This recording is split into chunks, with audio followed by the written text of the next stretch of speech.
Ladies and gentlemen, this is the Outdated Wrestling Hour presented by Bob Smith, former managing editor of the Stanley Weston family of magazines, Pro Wrestling Illustrated and Inside Wrestling among them. Today, Bob will be reviewing the top 100 wrestlers of the 1980s, joined by his special guests, Steve Gennarelli and John McAdam, hosts of the Stick to Wrestling podcast on the Arcadian Vanguard Network, the great Brian Last-owning, and my name is Jill McHugh.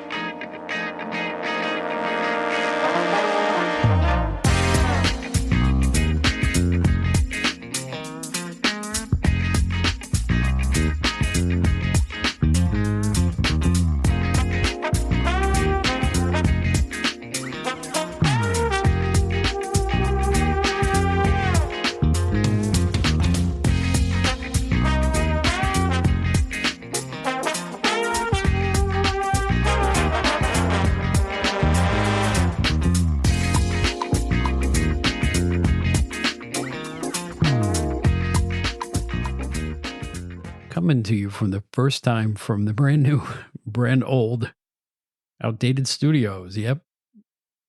This is Bob Smith, and this is the Outdated Wrestling Hour, and I'm very proud to welcome back the great John McAdam and the equally great Steve Gennarelli from the Stick to Wrestling podcast, and our look at the 1980s 100. Now, since it's my show, I'm not going to call it the greatest wrestlers of the 1980s. I'm not going to call it the most popular wrestlers of the 1980s.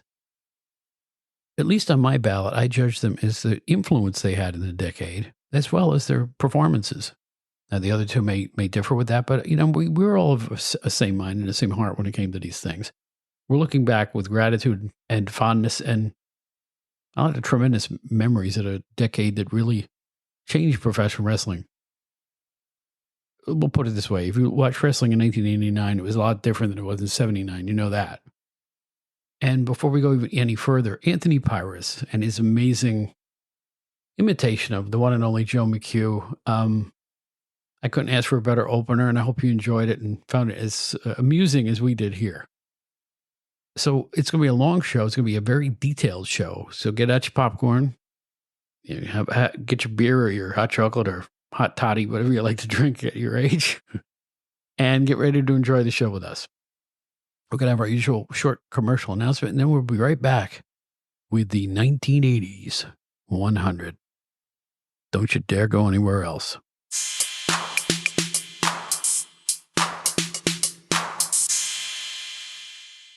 This is Joe Walsh. One thing I do when I'm not playing rock and roll is get on the air as an amateur radio operator. Also called ham radio, is a communication service provided by ordinary people just like you and me. We have a national emergency communication system in place 24/7, 365. Find out more about amateur radio at arrl.org/What is ham radio? See you on the air.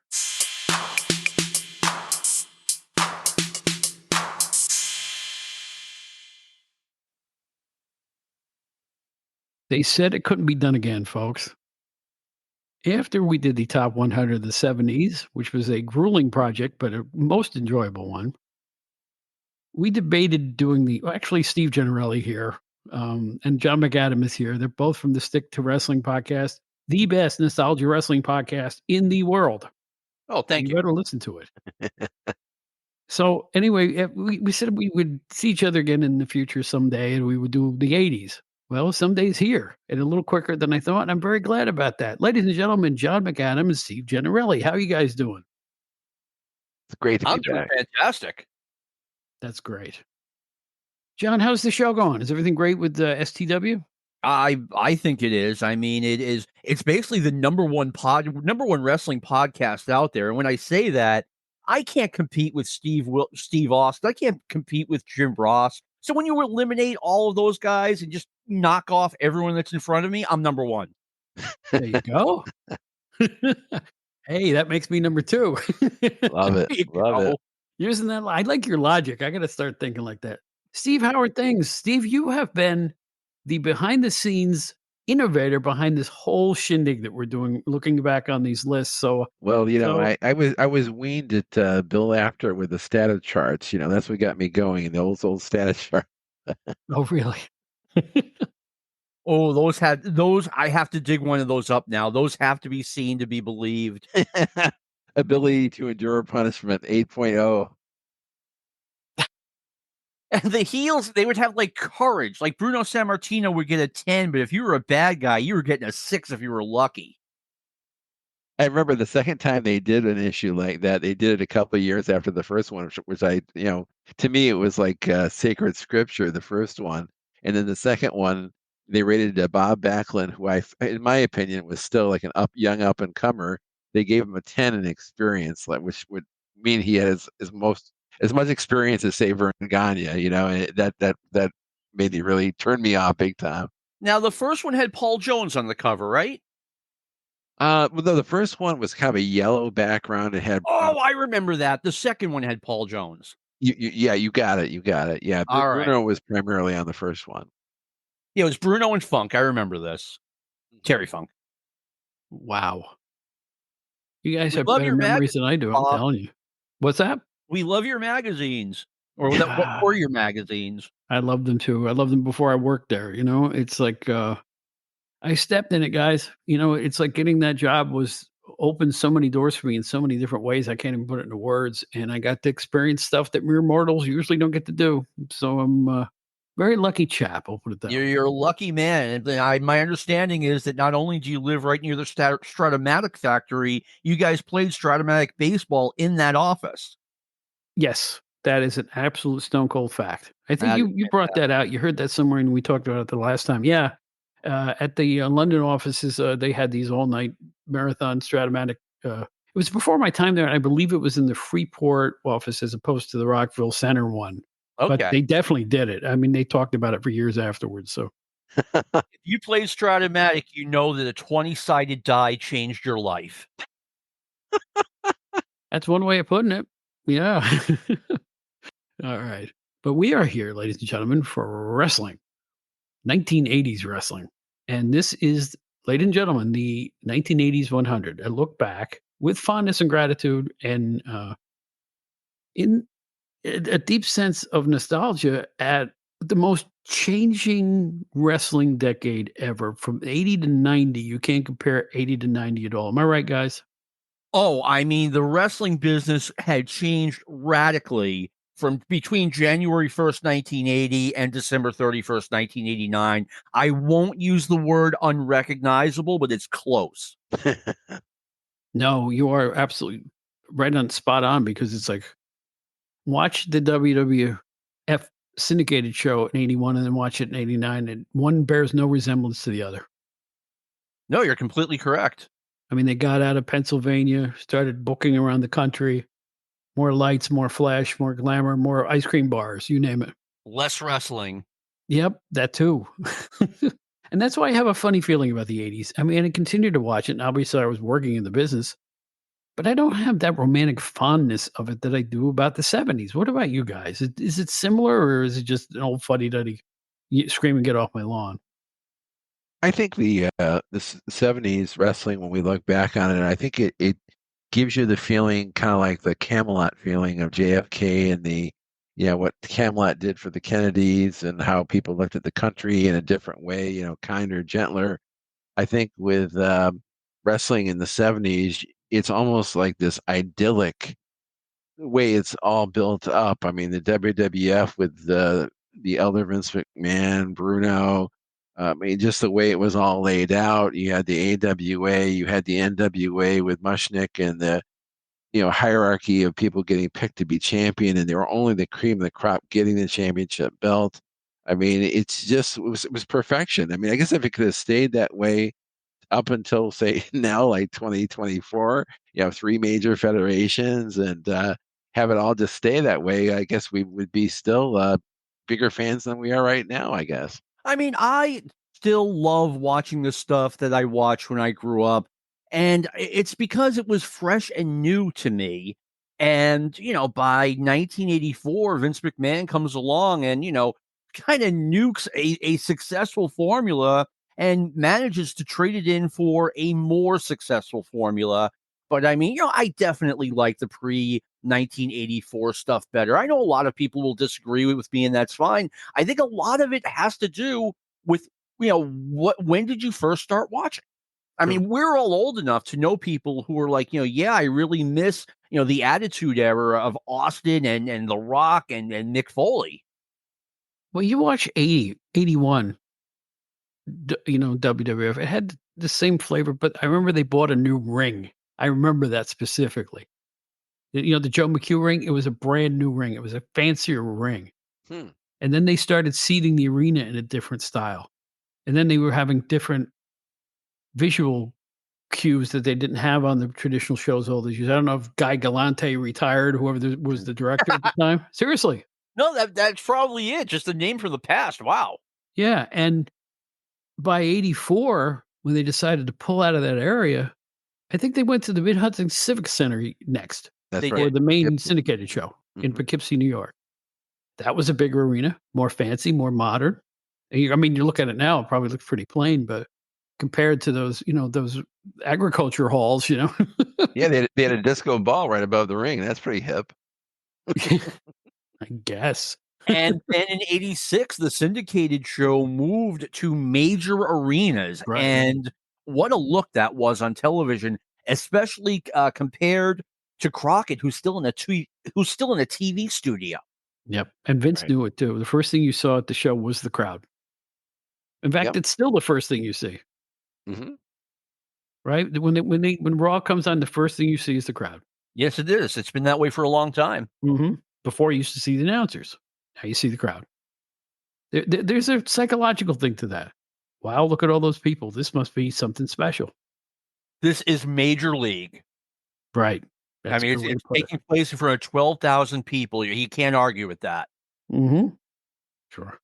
But then again, let us not forget the NWA, the AWA, everybody else, all the World Class and Continental, every place else that was still running in the 80s as the territory started to erode a little bit. By the end, the AWA was shot.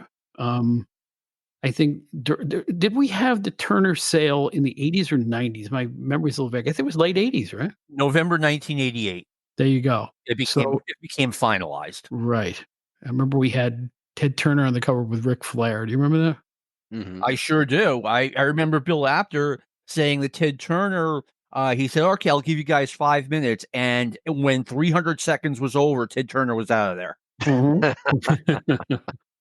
I'll tell you what, a lot of my choices were so informed, because I was with PWI late in the 80s, and a lot of my choices, I feel like I was back at the office. It's like, and I had a lot of my magazines, I was looking through them, and a lot of that information went into my choices. How about you guys? How did you come up with, what was your schematic for choosing the fellows the way you did? Steve, you go ahead. I'll go second.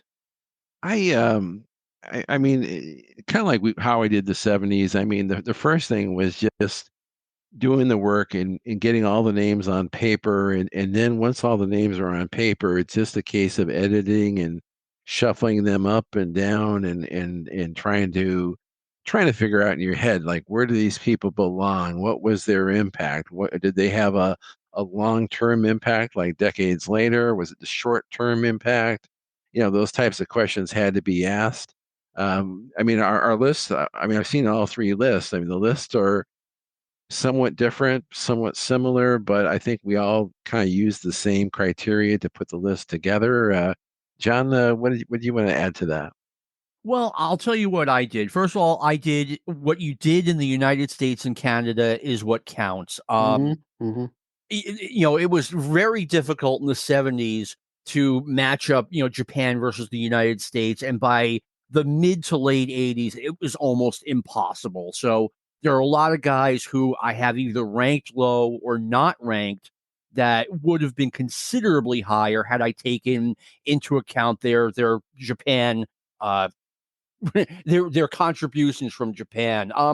I also looked at, there are guys who had 2 or 3 big years, uh, with peaks and valleys, and then there were the guys who had 10 steady years. They were in the business, making a difference. January 1st, 1980 through December 1st, 1989, and I kind of gave those guys a little bit of a boost as opposed to the guys who had like 2 or 3 big years and that was it. Let me see. There's not a big difference between like number 50 and number 100, but there's a huge difference between 1 and 5. I based it mostly on push. Like, were you a successful professional wrestler?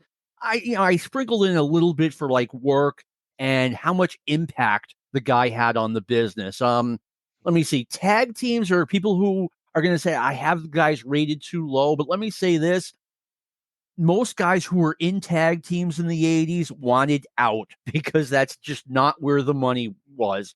And as far as how I did it in tiers. I wasn't crying when I did it. I put it in tiers as far as guys who could be number 1, and there were 2 of them, and then guys who should have been in the top 10. I had 19 guys who arguably were in the top 10. And then I did the next tier. Okay, guys who should be in the top 50, guys who must be on this list, and then guys who could be on this list. Mm-hmm.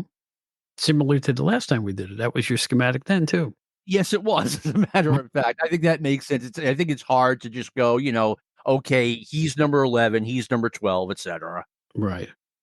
I want you folks to know who are listening that we were working on our lists and honing them right almost up to the time I hit the button to record here. That's true. Because we were noticing things about each other's lists and making suggestions. We were all working together to bring you hopefully the most accurate list that we possibly could. Now, I think you guys would agree with me on that. You stopped last night? Yeah, because you asked me for a final list. I'm like, okay, I will stop fine-tuning this list now. Right. And it's just the due date, and that's it. I have 2 guys that, as I looked at the list earlier today, are just too low, but we'll talk about that when we get there. Yeah, you know what? This is like writing a song, guys. You record it, you think you're all finishing. Oh, I would have done this. Oh, I would have done that. It's the same thing. Really, I'm looking over my list and we'll go, why did I put this guy so low? Why did I put him so high? But you know what? I do want to state this. Every single wrestler on this list is a really, really memorable wrestler. I don't think it matters so much whether you're number 15 or you're 50 or you're 80 or 90. Just to make this list is a tribute to everybody that's on it. You guys agree? Well, yes, 100%. Definitely. Yeah, that's what we're bringing out here. It's a fond remembrance of one of wrestling's most important decades, I think, because everything changed in the 80s. And it's like you said, I mean, there's no shame in being listed. You're the number 95 wrestler in the entire decade. That's a good thing. I agree. A very good thing. I mean, just like in the 70s, it was very hard to whittle this down. It really was. And, we'll get into some conversation after we finish the list, but I think we should start. What do you think, guys?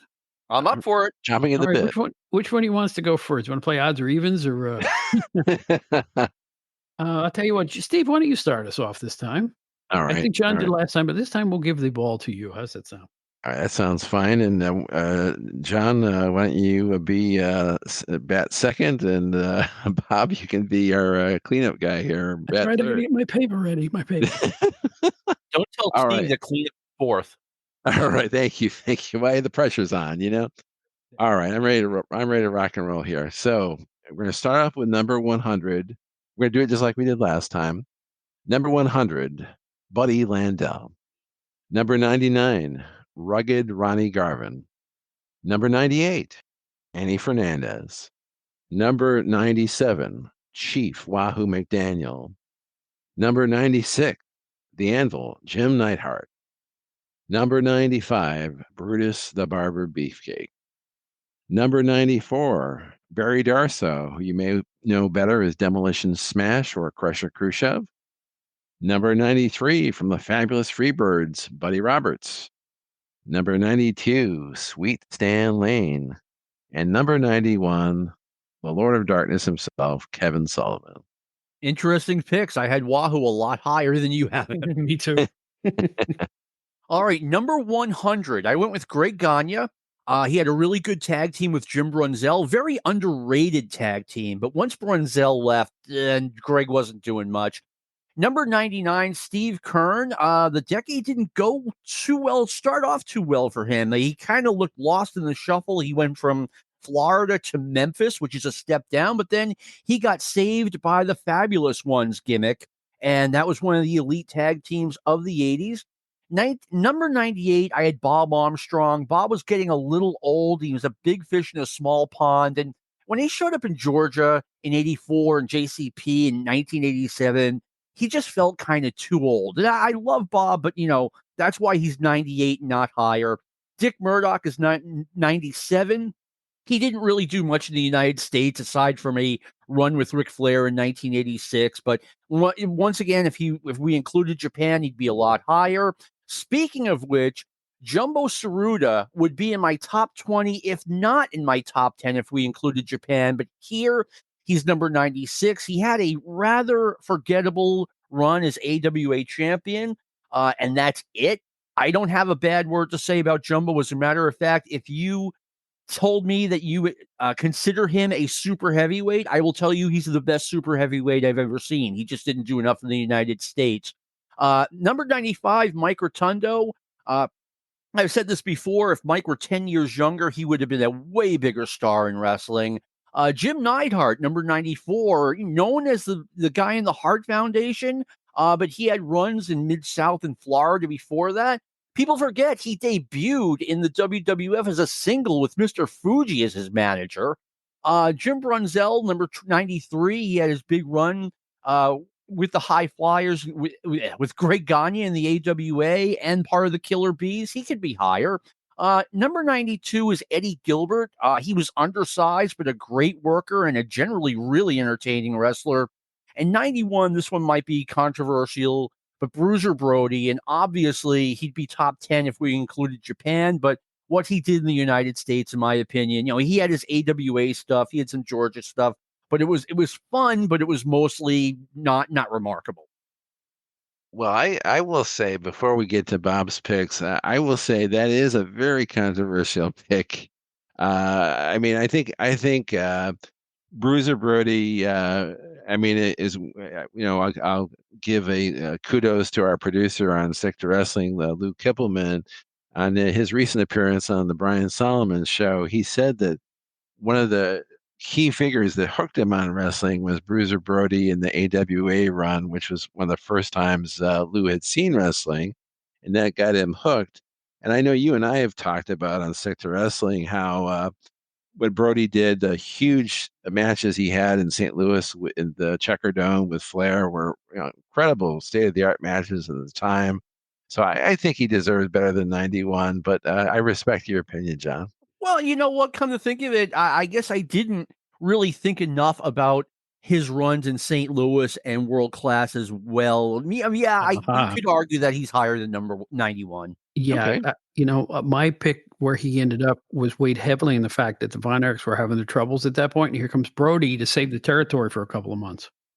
And he did headline the Texas Stadium show in 1986. So, yeah, at the end of the day, I did not give him enough credit. Well, you know what? That's what makes these things so hard to do. There's so many different factors that go into all this.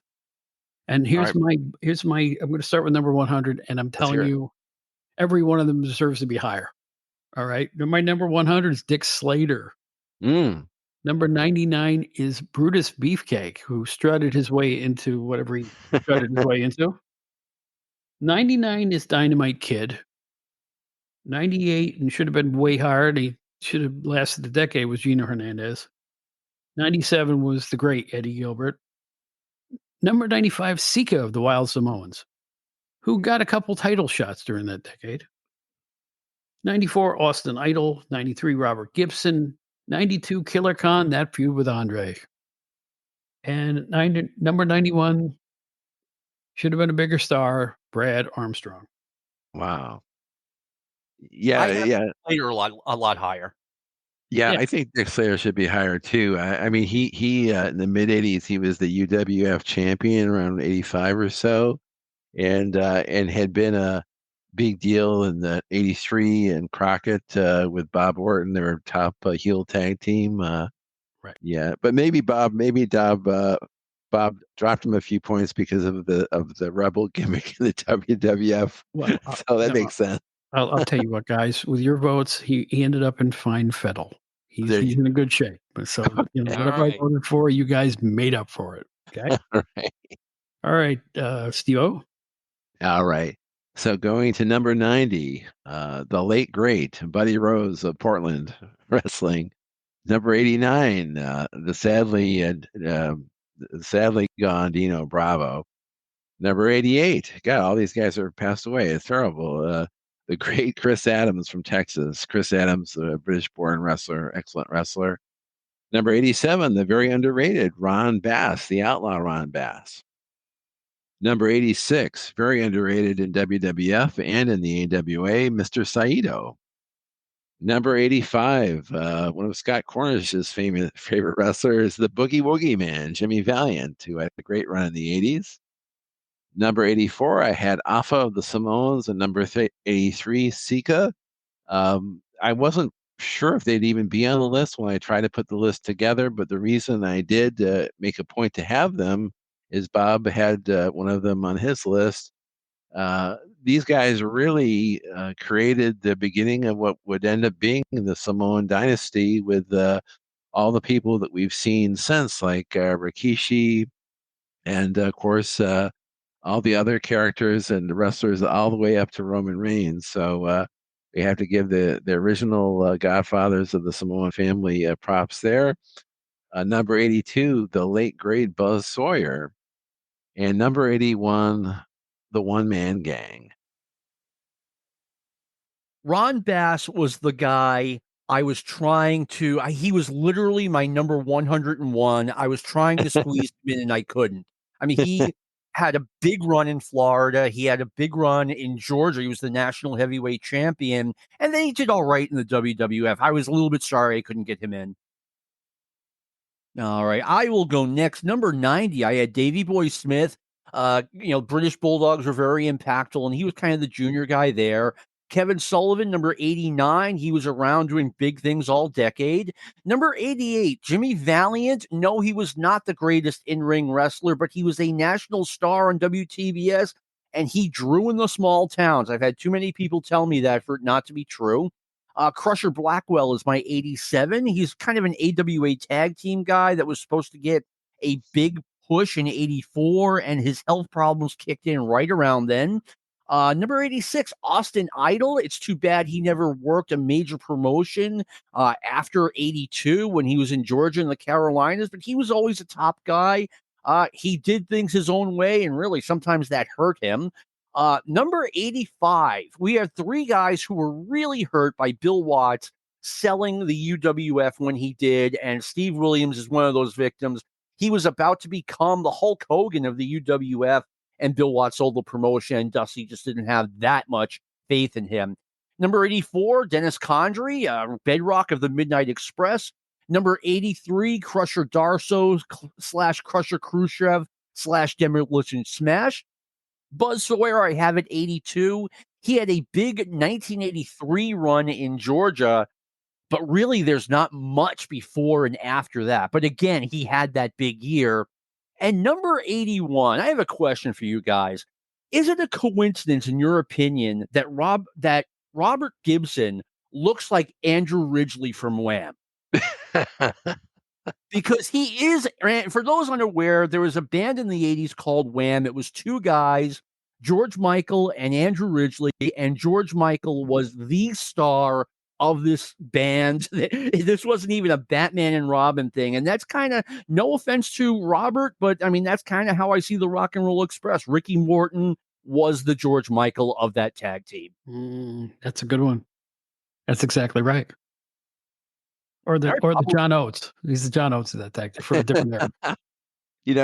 It's funny that John used that analogy because the other night, Bob was giving me a tip on my list and said, "Hey, by the way, you left this legend off the list." And my original intention was I was just going to take number 100 and just X him off the list.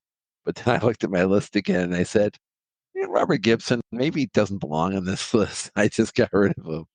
So it's kind of funny that you felt that way. This is the problem with these. We have on 100 slots, and there's a lot of people who deserve to Mhm. be in the 100. But it's again apples oranges. Who stays, who goes. That's what makes these things so challenging and fun. And there's different criteria too. I mean, it's difficult to compare a Buddy Rose, let's say, with a Sting. Yeah, that's right. Right. One guy who had a very hot 2 years or so to a guy who was consistent and good, not supernova good, but good throughout the decade. Yeah, I But mean, here's he the was problem. the king of Portland wrestling. Here's the problem too. A lot of these guys were, sticking their heads in territories every so often. The territory attendances were waning. The True. 80s was the start of that. And like Portland wasn't what it was. Dick the Bruiser definitely wasn't what it was. Everybody started to go downhill. So there's probably some wonderful wrestlers in those areas, Portland, Calgary, but the problem was who saw it, Right. right? Who really has the knowledge of, can you put the champion of Portland in the top 20 because history rules, and sometimes the smaller federations just can't get listed like some of us feel they should. I felt bad leaving a lot of guys off, but what are you going to do? I know. Right. What are you going to do? I mean, and let's be honest, I am not knocking Portland. I am not knocking Memphis. I am Oh, of not course knocking not. Calgary. But almost every wrestler who were in those territories, whenever they were in there, if that phone rang and there was an offer from Florida, Georgia, WWF, they were gone.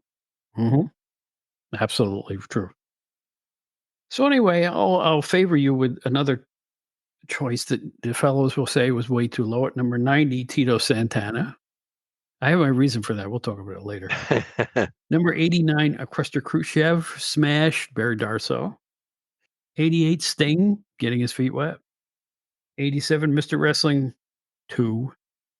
86, Steve Kern. 85, by the end of the decade, he was doing jobs, Pedro Morales.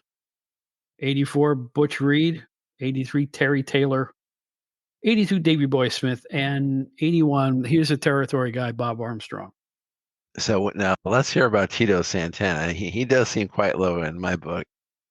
Yeah, but again, you guys made up for that. So he ended up in fine fettle. He'll survive. In terms of his recognition here. I had him that low only because he was in tag teams a lot in that decade with Putski and other people. Mm-hmm. And maybe my memory is waning. Was he IC champion in that period? Yeah, yeah.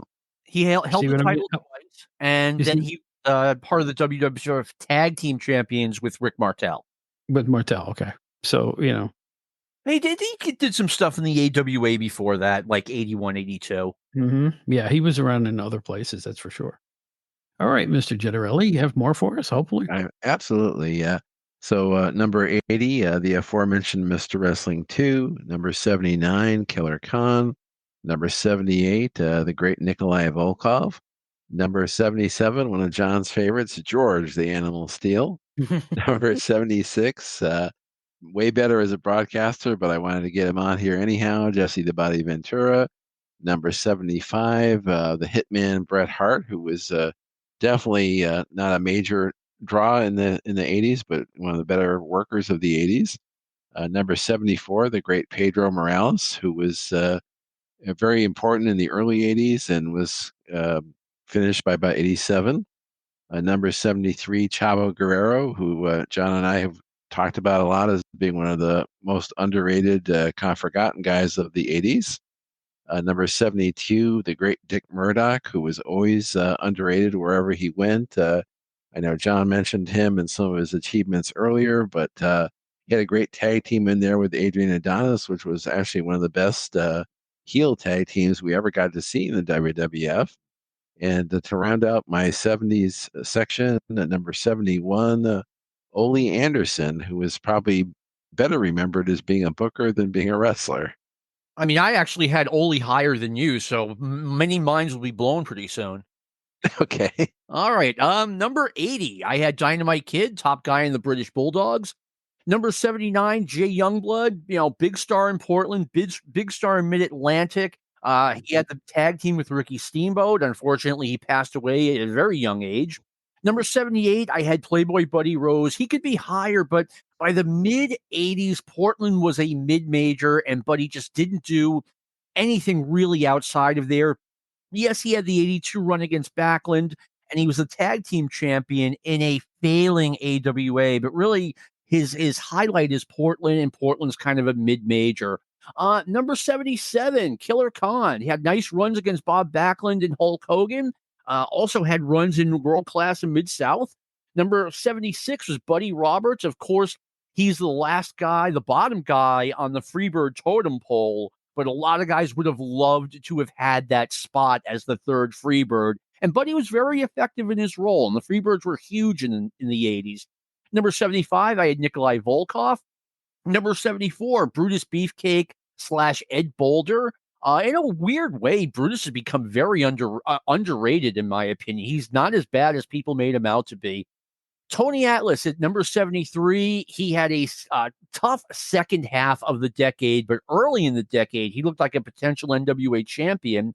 Number 72 is Jack Briscoe. It really felt like Jack Briscoe was winding down before he started teaming with Jerry and turned heel with Jerry in 1983, and then he quit the very beginning of 1975. He got on a plane and was never heard from again.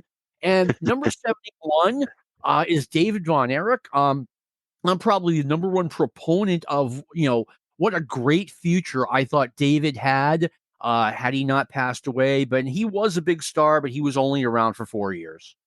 What a shame that was. It really was. Absolutely. He would have been huge, I think. And you know what? He was getting better at the time when he died. Yes. He was definitely. improving when he unfortunately left this mortal coil, which is terrible. Well, because I think the best was really yet to come for him. He was 24 when he died. I mean, I hope he would get a lot better. Oh, yeah. David Von Erich was basically the same age as Bret Hart. Yeah. I mean, a lot of guys who were a big part of the 90s wrestling war, David Von Erich was in the same age range. He could have been huge. Yep. It's just awful, to be honest with you. All right, let's have a happier deal here. 80, Stan Lane. Okay. The handsome young man. 79, Adrian Adonis. 78, one of Jerry Lawler's great creations, Kamala. 77, how good was Dennis Condrey? I mean, come on. Great worker. 76, Road Warrior Animal, only that low because of the tag team. 75, Jim Neidhart. 74, Ricky Morton, the Rock and Roll Express, who had a really good decade, and I know that John's going to explain why in a little while.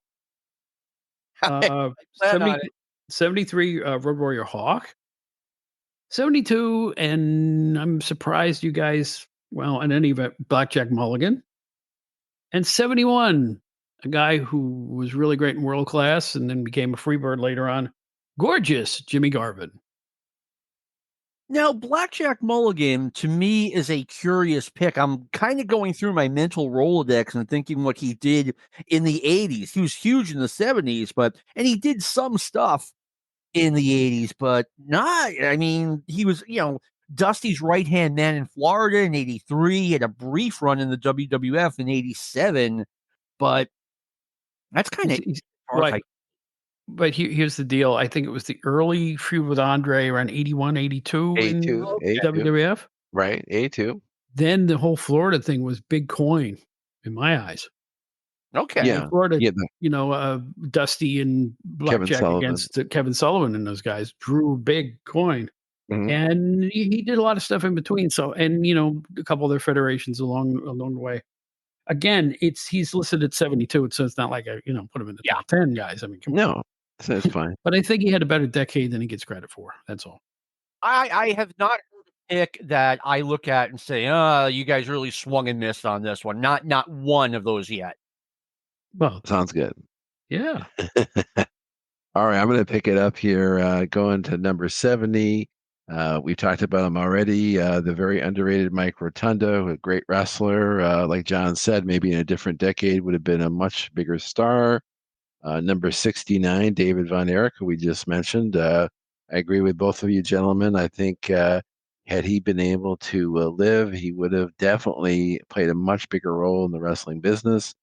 Number 68, a guy who really should have had a much bigger career, but WWF really ruined that with the Red Rooster. Terry Taylor was a great wrestler.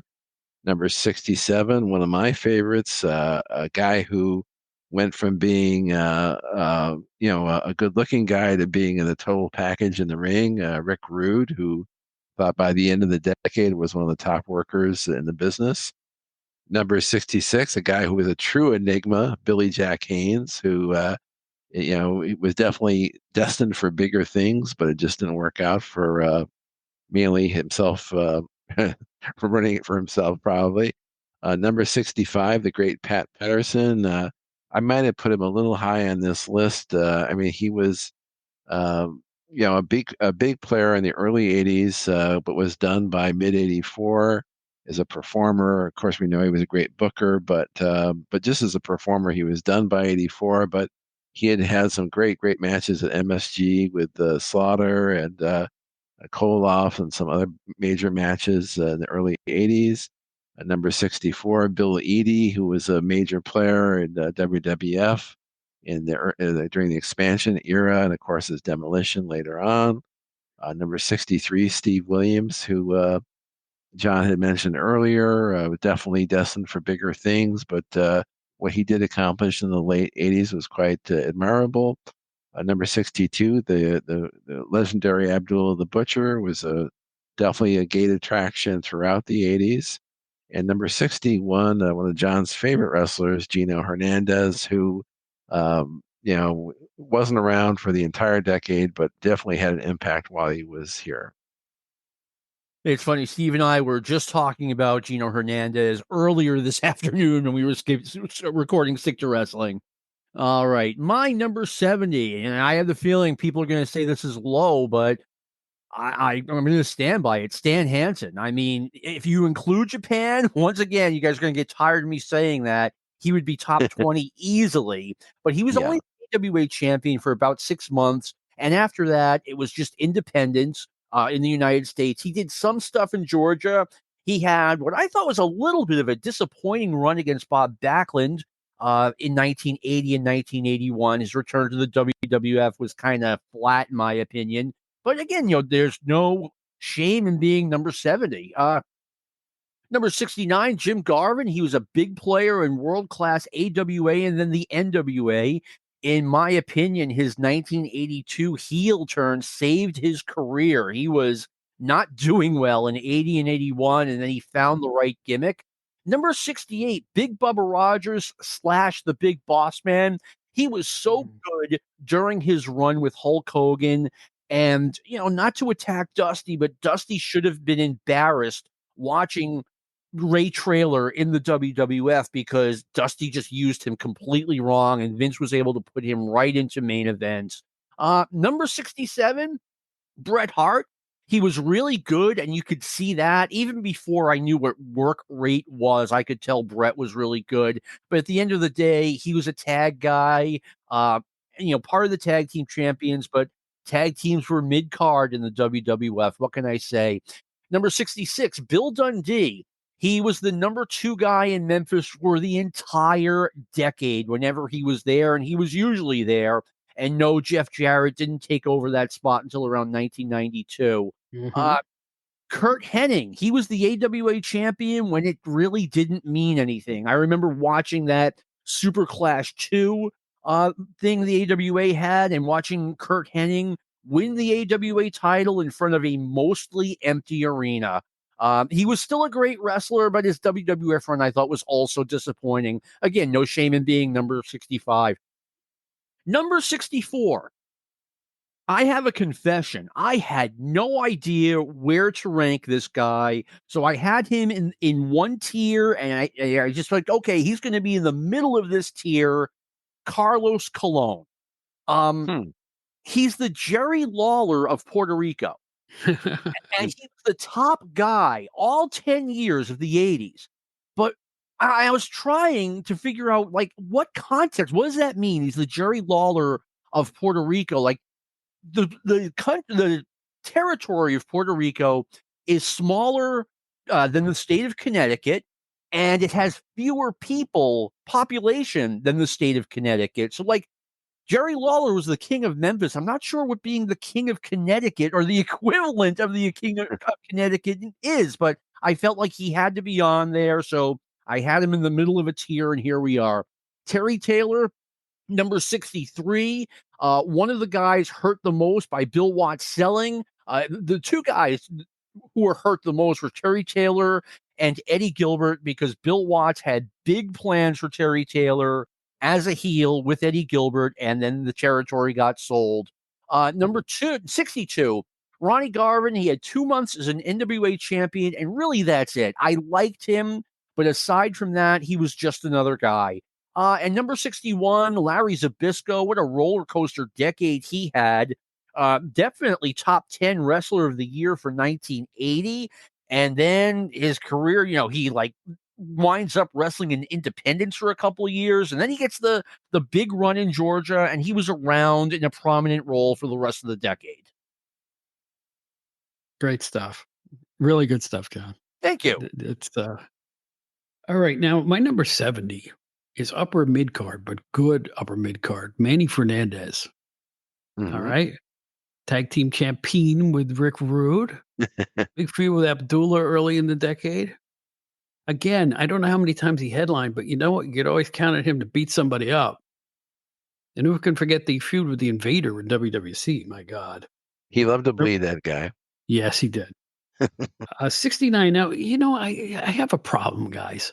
When I was working at PWI, right till it died, we counted the AWA championship as equal almost to the NWA championship, which was foolish because they were fading fast. But, and the WWF championship. Well, not quite. Okay. We did kind of sag it down as the third one, but it was still considered a major championship in our eyes. In that regard, I remember Jumbo Tsuruta. I just, he made enough appearances in the U.S., so I gave him number 69. We have David Von Erich, the aforementioned, at 68. Tony Atlas, one of my favorite people I ever spent time with.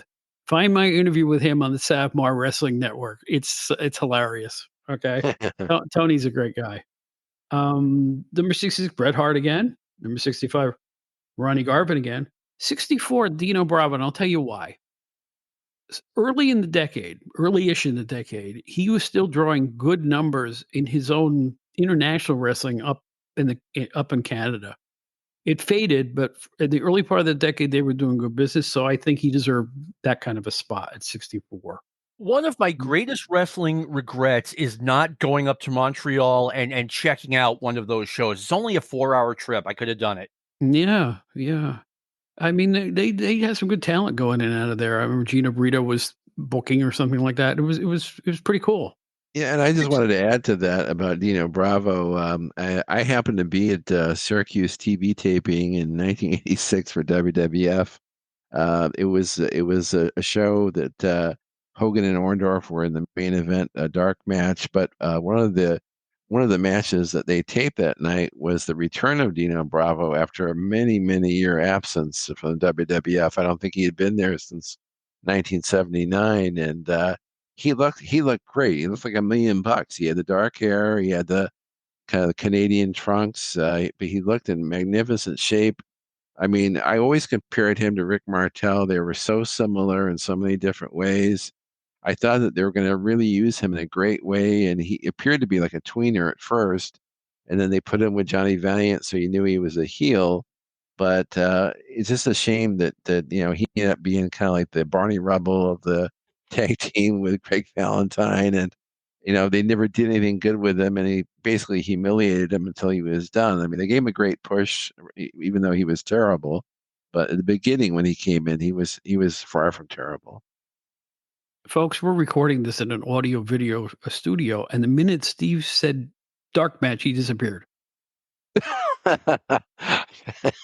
It's like he said dark match, and we were looking at his face, and poof, he's gone. Steve, Well, are you still there with us? I said a forbidden word, apparently. Oh, okay. Yeah, we have an audio video studio. Of course, you folks only hear the audio on this particular production, but we're trying to see each other in the dark. Okay. 63, the Honky Tonk Man. Speaks for itself. 62, Big Boss Man and his various aliases we talked about before. And 61, Mr. Buddy Rose, Mr. Portland. I'm going to have a lot to say Wow. about Honky Tonk Man. I have a feeling. And I want you to as well. All All right, right, Steve-O, how about it? All right. And you guys are doing a great job, by the way. Number 60, one of the great guys of wrestling and one of the great underrated workers of the 80s, Bobby Eaton from the Midnight Express. Number 59, I put him on my list, is HTM, short for the Honky Tonk Man, one of the more memorable WWF characters of that period. Number 58, Sting, who would have been higher if he had worked more in the 80s. 57, Davey Boy Smith. 56, Dynamite Kid. 55, a guy who I think we've all grown to like a lot more in recent years, Arn Anderson. I think he was very underrated in the ring. 54, Kurt Hennig. 53, Ken Patera, who was very, very good in the early 80s and then dropped off fairly quickly after that. 52, Butch Reed, who was a very underrated wrestler and not used too well wrestler.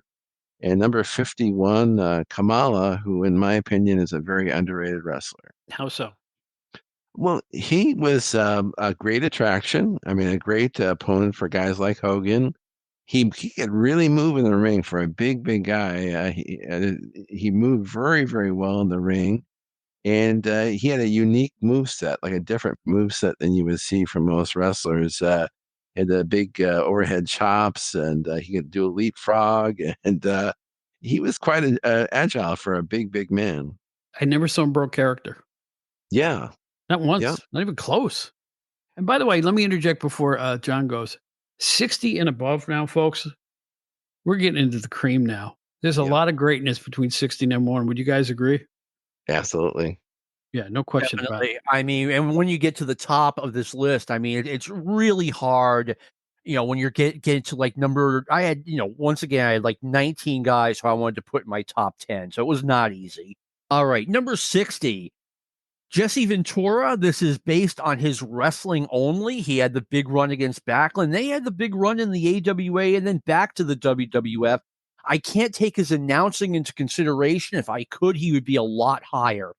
Number 59, Ivan Koloff. I noticed in 1983 that he looked old, but he could still really go in the ring. He was a big deal in Florida in 80 and 81. He was a big deal in Georgia in 82. And then he had his WWF run. And then he went back to the Carolinas, and he was mostly part of a tag team. And then he became Uncle Ivan, the guy who was behind Nikita. And that was a great role for him. Let me see. Number 58, the aforementioned Kamala, had the big runs against Andre in 84 and then Hogan in 86. Plus, we've got his world class and Mid-South stuff. Like Steve, before Steve even say anything, it says in my notes, I wonder if there was a better gimmick out there for him. Not that Kamala was a bad gimmick, but I mean, you've got this really big guy who has some agility. There might have been something better. Let me see. Kevin Von Erich, he had a great first half of the decade. Then by 86, he really fell off, but that's why he's ranked so high. Number 55, Stan Lane. He was a big part of both the Fabulous Ones and the Midnight Express. Number 54, Ole Anderson. He had the big feud with Dusty, the Stan Hansen tag team, and he was one of the original members of the Four Horsemen. So I got to give him credit. 83, Ken Patera, same number as Steve. Patera really came out swinging in 1980 and 1981. He had the big matches with Backlund. He was the Intercontinental Champion. He was the Georgia Heavyweight Champion. And then whatever happened between him and the Georgia office, like Ken kind of got quiet after that. He was part of a tag team in the AWA, and then he came back to the WWF and was the Robin in the Big John Studd Ken Patera tag team. Number 52 is the one of the two guys that I felt that I should have had higher, and I think I have him ranked higher than each of you, is Sting. I feel like he's too low at 52. My bad. Yeah, I know he started in the business in 85. He had a decent 87 in Mid-South. And then 88 and 89, he was huge. He was one of the biggest attractions out there. And to me, a peak like Sting's deserves better than, the bottom half of the top 100. So mea culpa. And number 51 is Bobby Eaton. I don't think the Midnight Express were the greatest tag team of all time, but I think peak Midnight Express is the greatest tag team of all time. And Bobby was part of that from 1984 until the end of the decade. All right. Like I said, we're entering the creamy phase here where stuff gets really into the nitty gritty. My number 60 is Chris Adams. What more can you say? I mean, he was great. Very underrated. Number 59 is one of Steve's favorites, Cowboy Bob Orton Jr. Love him. Number 58, Rick Rude. 57, one of the few territorial wrestlers my company felt safe putting on the cover of a magazine, Billy Jack. Later, Billy Jack Haynes. I rest my case on that one. 56, it was Smash Superstar, Bill Eadie. Boy, was he good. And at Demolition Axe, too, of course. But something? There's an underrated guy right there. Very underrated. He's even a Mongol, folks. Okay. 55, one of the great athletes ever to strap up a pair of boots, Mike Rotundo. Agreed. Number 54, the grotesque Abdullah the Butcher. 53 is another all-time. This is here. We're looking in the 50s, and we have all-time greats on the list. Bobby Eaton at number 53, only because he wasn't a solo all that often. And another all-time great at 52, Terry Funk for that decade. And at 51, a little higher than you guys had him, I have Jerry Blackwell, who I thought did bigger business in the AWA than you give him credit for. So there you go. Bob, I skipped from 57 to 55. I also had Bill Eadie as 56. Mm-hmm. And I recently got some New Japan Wrestling from 1984, and I was watching it. And one of the upcoming matches was Antonio Inoki against someone named Billy Crusher. And wasn't it a surprise when I see Bill Eadie coming out as Billy Crusher? So he's got another identity out there. Right. Hey, I'll say one other thing about Bill Eadie, too. When he was superstar against Backlund right before the Iron Sheik period, the match before the championship match that Backlund had against Iron Sheik, he was injured in the match against Mass Superstar at the Garden the month before. Right. And I believe that injury was a factor in the loss to the Iron Sheik. Yeah, and they people don't even discuss that these days. Mm-hmm. That was the precursor to all that happening. Yeah. My favorite Mass Superstar memory, and you've probably never heard this story before, Bob. I'm at the Boston Garden Columbus Day weekend, 1983, and the main event is Bob Backlund against Mass Superstar. And this is after Superstar has injured Eddie Gilbert with the swinging reverse neckbreaker, excuse me. Mm-hmm. And after the match, I believe Bob Backlund was counted out, and Bill Eadie goes after Bob Backlund, goes to put the reverse neckbreaker on him. Arnold Skoland tries to break it up. Superstar decks Skoland and then applies the reverse neckbreaker on Bob Backlund so that everyone lands on Skoland. And both Bob Backlund and Arnold Skoland get stretchered out. Usually nothing happened at the Boston Garden, and then we have this incredible thing where Backlund gets stretchered out as well as his manager, and the place is going nuts. I can't even imagine. That sounds awesome. It really was. And it was the same night Jimmy Snuka jumped off the top of the cage on Morocco. Mm-hmm. That's one memorable night for sure. So it is very un-house show-like for WWF at that point, right? Very much so. They almost never ran a big angle at the Boston Garden. And of course, if you weren't there, you didn't see it. Since this is our love letter to Bill Eadie, I got one more quickie story for you guys. I went to a show in Binghamton. This is 1987. I think it was probably in the early summer, and I think that that particular night, Demolition was wrestling the Killer Bees. Well, lo and behold, the next day, I'm working for my dad. My dad was owned a florist shop, Gennarelli's flower shop, which is still open today. We don't own it, but he owned it. So Excellent. anyhow, I'm working in the flower shop, and this big guy comes in. I knew right away who it was. I mean, even though he never wrestled like with his own face, I knew it was Bill Eadie, and I waited him on the flower shop, and he wanted to, FTD an arrangement to his wife in Georgia, and I helped him place the order, and I took his credit card, and anyway, I talked to wrestling with him for probably like half of a minute, but I let him go. But I mean, this guy, the wrestlers in that era, I mean, their lives were so like fast and must have had to like do things super, super quick. He was in and out of that flower shop like lickety split and was probably like down the block into his car and gone onto the next town like within seconds. I mean, he was super fast, but an incredibly nice guy from that brief meeting that we had. I just wanted to say that. Excellent.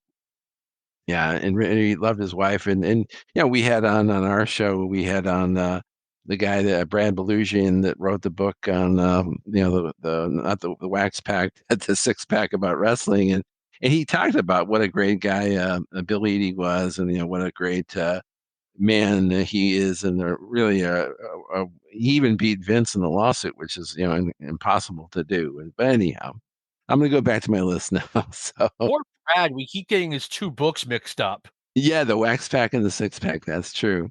So we're really getting into the part of the list now with number 50. I had Austin Idol, who got mentioned earlier. I mean, he had some major stuff to do in the South in the early '80s, and was a big, memorable part of the Big Angle with Tommy Rich and Jerry Lawler in Memphis in 1987, which was one of the biggest angles of that year. Number 49 was Dick Slater, who had a very good run in Southern wrestling up until the time he went to WWF in '86.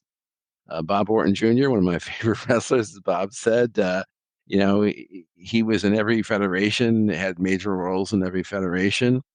Number 47, not one of my favorite wrestlers, but Anabolic Warrior or Jim Hellwig was definitely a popular wrestler, so we'll put him on there. Number 46, Larry Zbyszko. I have him this high mainly because of the Bruno feud, but he, as John said, he definitely was a steady factor in the mid to late '80s. He was definitely a factor.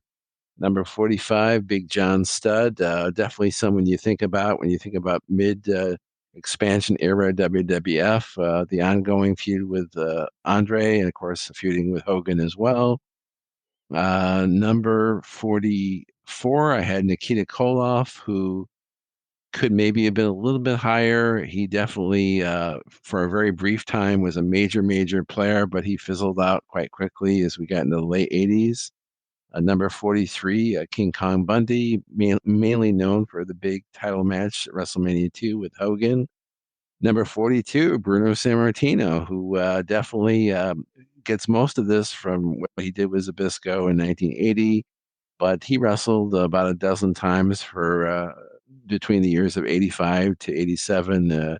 Each of those years, he worked about a dozen matches and was still a big draw in that time frame.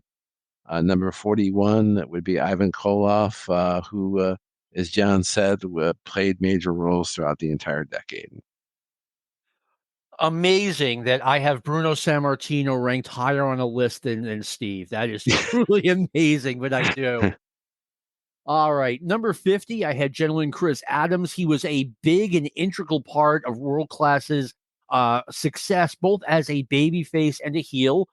Number 49, Adrian Adonis, great in-ring performer. He was the WWF's lead heel in 1986, which, I'm taken aback by. He had that run with the Southwest version of the World Heavyweight Championship. And then, of course, the tag team with Dick Murdoch, which was just an all-timer. Okay, here we go. Bob Orton Jr. is my number 48. He was Roddy Piper's bodyguard, and that got him a ton of spotlight. He had main events in tag teams with Roddy Piper. He had the big run against Bob Backlund in 1982, and he was just a great in-ring wrestler. Number 47, King Kong Bundy. I mean, you got to give him something for the WrestleMania 2 main event.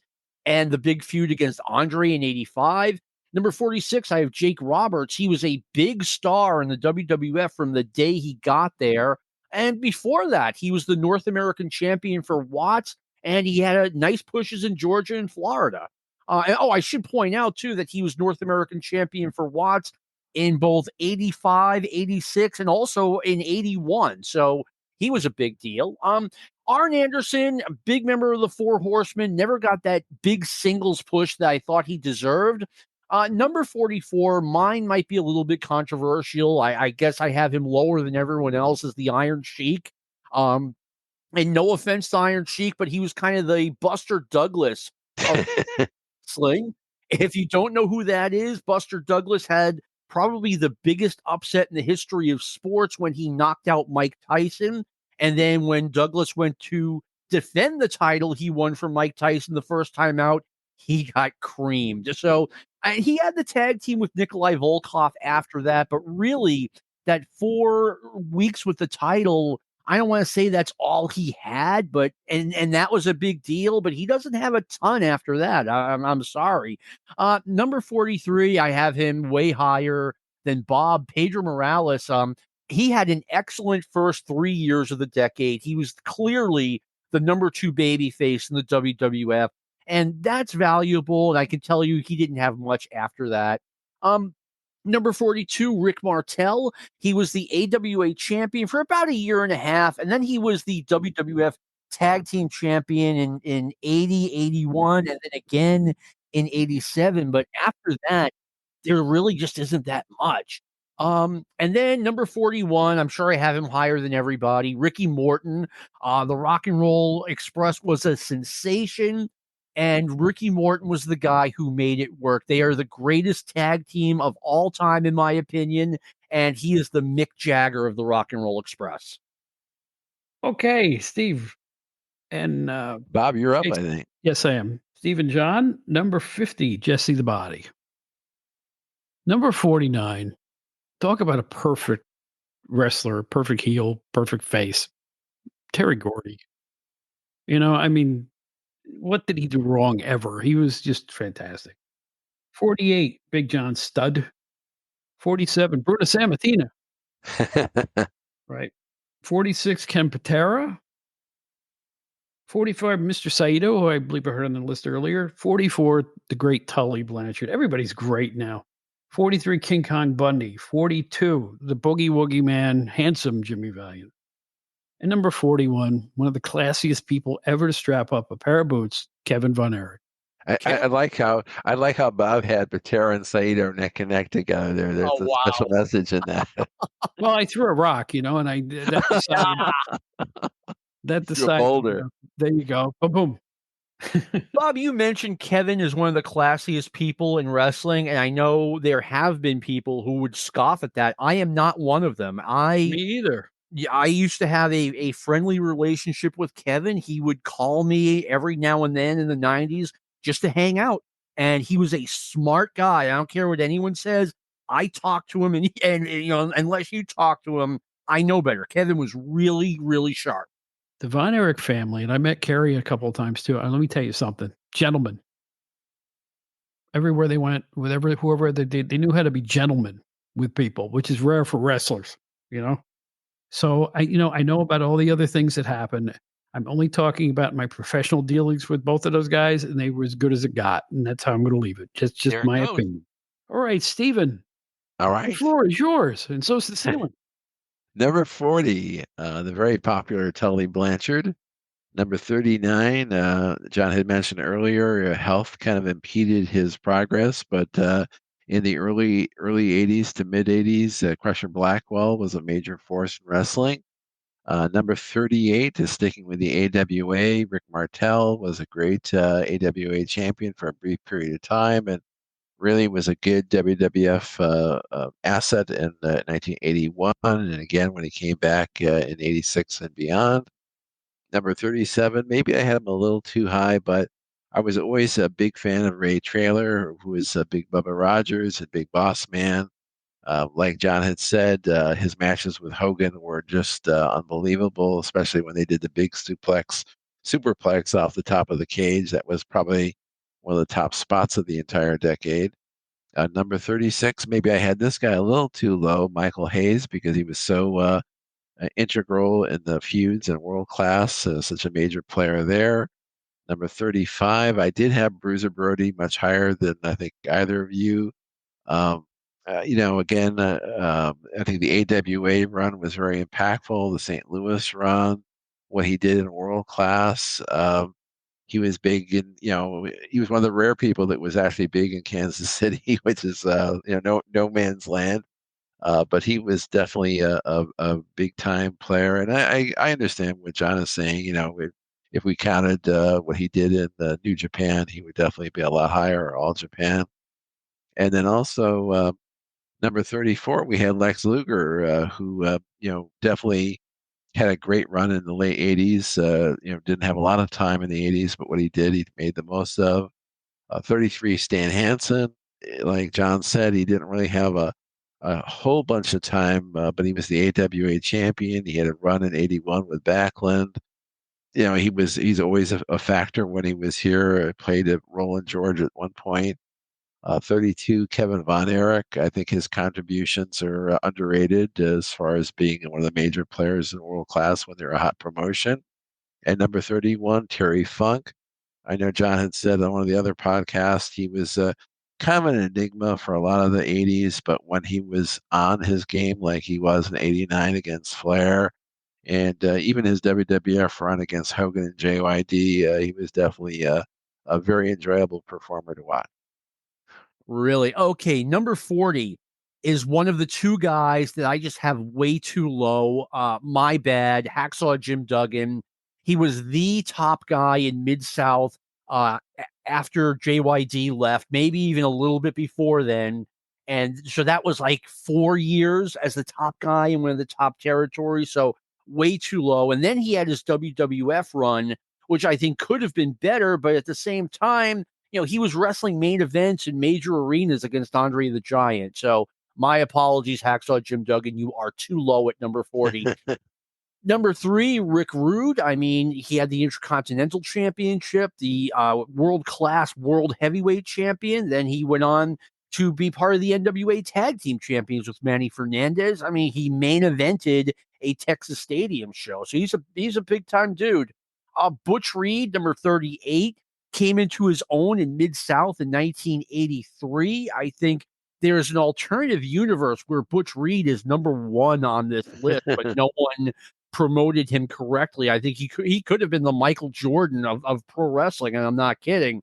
Number 37, Gino Hernandez.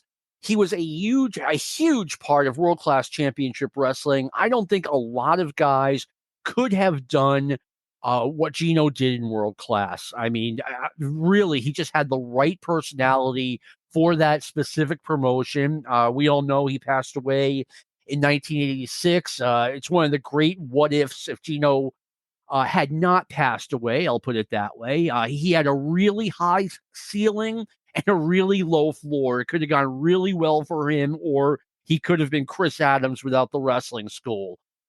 Number 36 is Magnum TA. What happened to him is so sad. But before he got to JCP, he was North American champion in Mid-South Wrestling, and then he came to JCP, won the United States title right away, and was going to regain that title at Starrcade 86. So, who knows what would have happened with him. Two great big what ifs right back to back in Magnum and Gino. Number 35, Big John Studd. I was not a big fan, but he was a big part of the WWF getting over nationally. Number 34 is Nikita Koloff. Nikita didn't even exist when 1984 started, but he had an incredible peak towards the end of 84 until around the end of 1987. Number 33, Tully Blanchard. He was undersized, but he was phenomenal, and he was a big deal in Southwest before he even went to JCP, and then he had the run in the WWF as tag team champion. Number 32, Bruno Sammartino. He barely wrestled. I did research on Bruno maybe a year or two ago. His post WWF Championship career, and really, he did not wrestle very much, but when he did, it counted.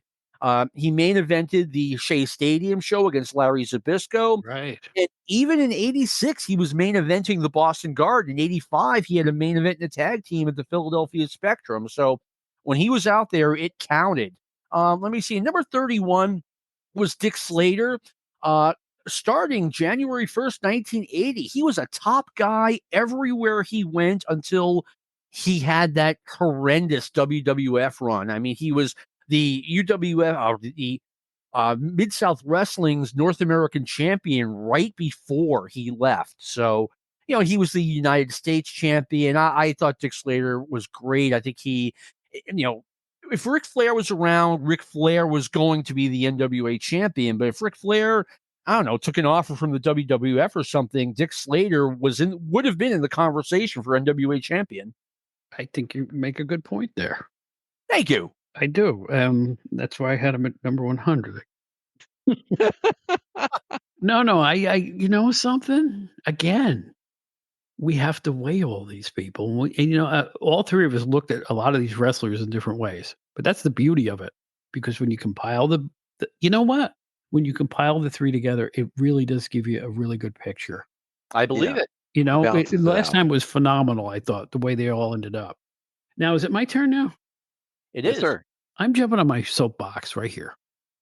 All right. I've been waiting for this. Next fellow at number 40 is one of the most underrated in terms of influence he had on the wrestling business. He influenced everybody from DC Drake to Bray Wyatt. He stretched boundaries like no professional wrestler ever did before with his character. It's Kevin Sullivan, the Prince of Darkness, who, by the way, never once mentioned the word devil or Satan in any of his actual promos. That was a misnomer. He never did it. It was a cult. It wasn't a devil worship thing. Different kind of a cult. But anyway, it was unnerving on Florida TV. He drew big money there. Absolutely huge money against Dusty and Blackjack Mulligan in Florida. Took it to the NWA. By the end of the decade, I think he was working with the Varsity Club. Is that right? Yes. Yeah, I mean, I think he had a great decade, so he's my number 40. Now, I'm going through my mental Rolodex, and I could swear he did use the words Prince of Darkness. Yeah, that he did do, yeah. Okay. But not devil or Satan. All right. In fact, he got in a row with Apter over that. I think one of the London magazines had a headline, something like, Satan is my master or something, and something like that. Sullivan called him out on it. Called Apter out. He said, I never, ever mentioned the devil. So I just want to make that clear on Kevin's behalf. 39. When he turned heel, everything turned around. It was Kurt Hennig. Tremendous, great wrestler. Another one who should be with us today, right? Yes. Absolutely. 38, the toughest son of a gun, Steve Williams. 37. You guys have him a little higher, but you know what? I hold this gentleman in the highest regard, Michael P.S. Hayes. 36, Stan Hansen. 37. No, there's nothing wrong with any of these people. Number 35, one of the greatest wrestlers I ever saw. To think that I think he was in the 30s the first time. He's in the 30s this time. I don't care. I think he's as good as it gets. Greg the Hammer Valentine. 34, a great decade for Tommy Rich. 33, a little higher than I think you guys had him, Arn Anderson. I think his influence as a tag team guy is felt to this day. 32, Steve Kern. And 31, only because he disappeared after his championship run completely, is Bob Backlund. I have a lot to say about Backlund. Okay. And that's what we're here for. All right. Here comes Steve Gennarelli, and I can tell he's champing at the bit because we're into the top 30 now, right, Steve? Yeah, I'm chopping at the bit here. We're getting down to the nitty gritty. So number 30, Hacksaw Jim Duggan. He's done it all. Number 29, maybe I had him higher than you fellows. Adrian Adonis, who I thought was an incredible worker in the ring. Number 28, as John said so eloquently earlier, Jake Roberts, who was champion all over the place and major player in the WWF. Great performances there. Number 27, as Bob said so eloquently, Terry Gordy, a remarkable worker. Number 26, Iron Sheik. Now, I did have him higher than John, and I did like John's analogy about Buster Douglas. I give Iron Sheik more points, not only for beating Backlund, which was just the kayfabe equivalent of seeing the end of the Cal Ripken streak, but also just to see the wars he had with Sergeant Slaughter were just phenomenal that year of '84. I mean, those guys dominated wrestling even more so than Hogan did in '84. 25, Tommy Rich, who was very popular throughout the '80s, at least the early part of the '80s. 24, Magnum Ta or Magnum TA. He had a very great run. That's a Brian Last tribute there. 23, we have the great Road Warrior Animal. 22, I have Tito Santana very high. I thought he was, after Hogan, one of the most integral parts of the WWF good guy side. And number 21 to end this part of my list is Road Warrior Hawk, who was the Batman of the Batman and Robin or the Road Warrior team. I agree, and I mean, I'll talk more about him later. I mean, I'm wondering about that alternative universe where Hawk is not as good friends with Animal, and he says, "You know what? I'm going to be a single star," and I think he would have been huge as a single. I do too. Yeah, they had that. I'm almost certain that he got a title shot against Flair somewhere in that decade. Philly, at Philly baseball stadium at the vet, I think. Right, right. Yeah, but I think like if he had gone a single, like he would have been a WrestleMania opponent for Hulk Hogan. There you go. That's how big I think he would have been. Yep. And let me just interject. Totally original on promos. My gosh. Yes. Yeah. Right? Where did that come from? Hilarious. Yeah. Awesome. Two kind of people in this world: weasels and weasel slappers. All right, is it my turn? Yeah. Yes, sir. Number 30, not one of my favorites, but he got over huge. And if 1990 were included, he'd be even way higher. The Ultimate Warrior. Number 29, Terry Funk. He didn't do that much domestically, except for the relatively short WWF run and then the run against Ric Flair. But I think I give him extra credit because the feud with Ric Flair, not only was it great, but it was something that the recently acquired by Ted Turner NWA desperately needed. And Funk just filled that hole so well. And I don't know if the NWA really, I don't know if they would have done well at all in 1989 without Terry Funk. Number 28, guy I have a lot to say about, Honky Tonk Man / Wayne Ferris. He is a breakthrough and a historic performer. He started main eventing in the WWF against Randy Savage in 87 and then continued in the main events in 88.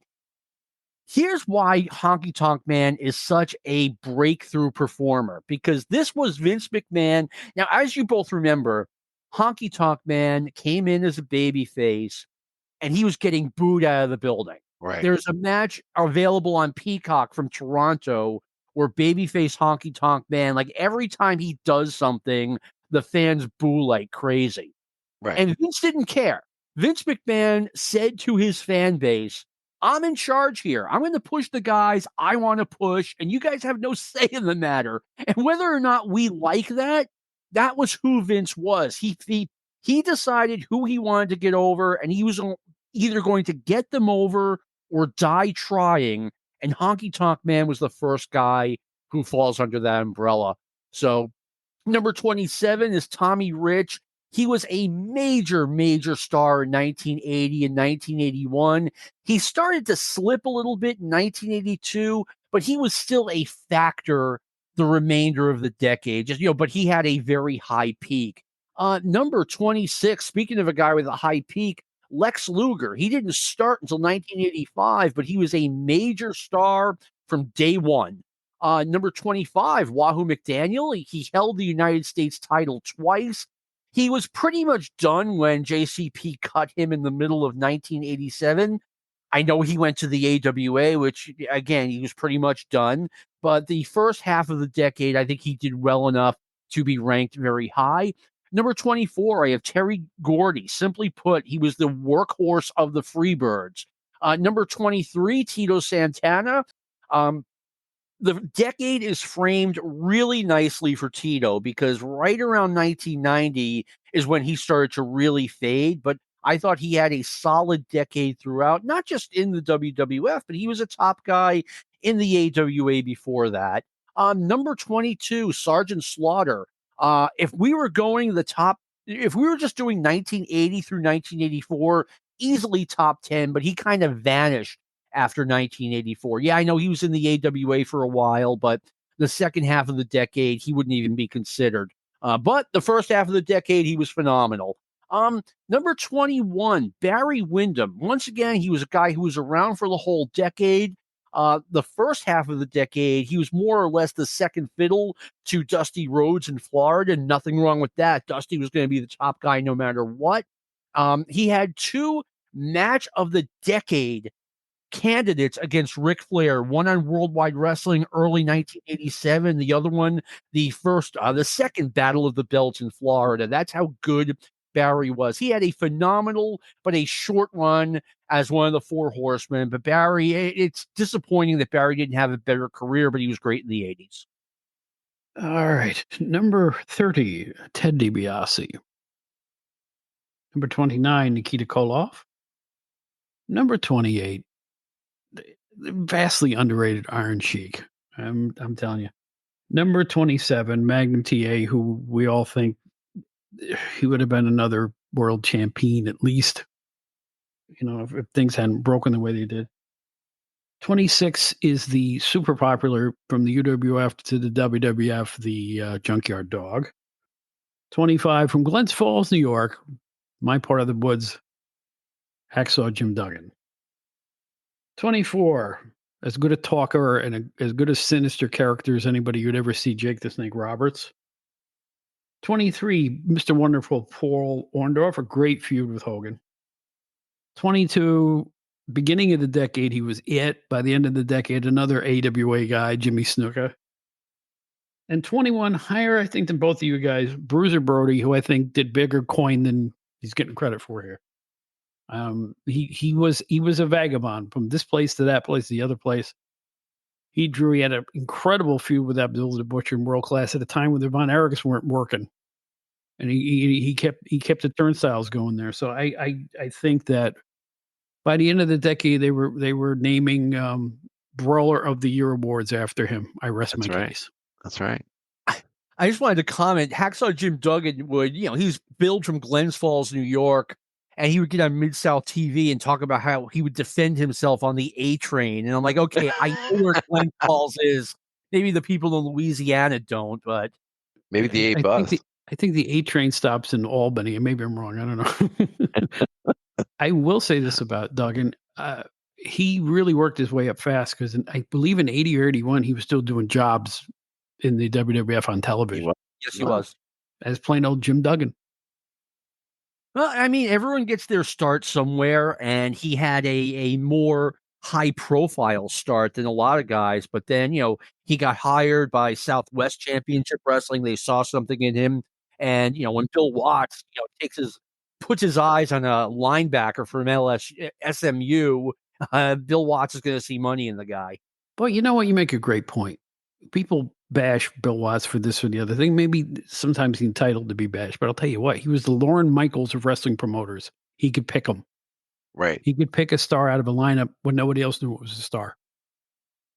Yeah, I mean, JYD, Hacksaw Jim Duggan, go down the list. He knew how to make stars, and big ones. Stars that drew money. Very true. Very true. All right, we're getting down to nitty gritty here, guys. Oh, it's top 20 time, guys. Okay. All right, number 20 for me. This guy, if Dave Meltzer called me and said you can have anybody in the Hall of Fame who's not in the Hall of Fame yet, Paul Orndorff has got to be my guy. I think he's outstanding. Huh? Not me. All right. Well, yeah. All right, both of you at the same time. I don't know. All right, Orndorff at 20. Number 19, Barry Windham. We already mentioned him. Number 18, I have Don Morocco, who the first part of the decade was one of the MVPs of the WWF. Definitely fell off a bit in the mid 80s, but for what he did in the early 80s, I give him a very high spot. Number 17, I'm going to go with one of the all-time greats, Harley Race, who again was an NWA champion on and off in the early 80s and had a great spot in the WWF in 87 and then tailed off after that. Number 16, as mentioned by Bob earlier, Greg Valentine. Just had a remarkable run in the early 80s, had the magnificent match with Piper, the dog collar match. Had some great matches with Backlund, had good matches with Santana after that, and definitely carried the tag team match with the Bulldogs at WrestleMania 2, which was a standout match. Number 15, if this was based on pure ability, he'd be easily in the top 10. Ted DiBiase, one of the best wrestlers of that era for sure. Number 14, based on his dominance of the AWA title, Nick Bockwinkel, still a great performer right up to the very end. Number 13, Jerry Lawler, of course, played a role in one of the most famous angles of all time with Andy Kaufman, but was always a factor in any promotion he went to, besides being the king of Memphis. Number 12, again, a lot for his early 80s WWF stuff, Jimmy Snuka. I put in number 12. He definitely fell off after the mid 80s, fell off quite a bunch.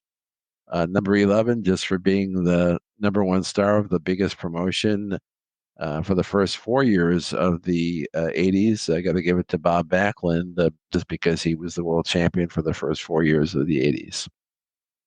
Guys, major omission on my part. I forgot about Jimmy Snuka. Jimmy Snuka would absolutely be in my top 30, but I omitted him. I apologize. It's okay. This is All why right. these lists are hard to do, John. You know, it's like you think you have a knowledge base, and you do, and you go down the list and you check it twice, just like a kid, you know, Santa Claus and all that stuff. But it's hard. There were so many stars in the 1980s. Like we're going to talk when we're done with all these lists and doing the final count. But I'm telling you, when you guys hear who we left off the list, you'll plots because it's like it was a decade where the stars were just teeming. Wrestling was hot, and you couldn't fit them all. You That's know, true. I don't blame you, John. It's easy to leave people off these lists. You know what? It Like is. I was thinking about him for tier 1, and I was like, oh no, he's tier 2, and then I just forgot about him. So again, my apologies. Number 20. Speaking of Jimmy Snuka, the magnificent Morocco. He had the Intercontinental Championship twice. 2 big runs against Bob Backlund, 1 big run against Hulk Hogan. The legendary Jimmy Snuka feud. He was part of Roddy Piper turn twice, both in Georgia and the WWF. And now we get to number 19, and there's kind of a drop off between 19 or 20, or maybe a boost from 20 and 19. These are all guys that I thought needed to be in the top 10, and I came up with 20 of them. Number 19, Michael Hayes. He is the unquestioned leader of the Freebirds. The Freebirds do not work without him. They were huge in Mid-South and then Georgia, and then they completely turned world-class championship wrestling on its head. And, then back to the UWF and then back to world championship wrestling. So, again, the Freebirds were a sensation in the 80s, and it would not have worked without Michael Hayes. Number 18, Jerry Lawler. What can I say about the guy? He was by far the number one guy the entire decade in Memphis. Obviously, if Memphis was a bigger deal, he'd be like number 3, but Memphis is Memphis. Number 17 is the Junkyard Dog.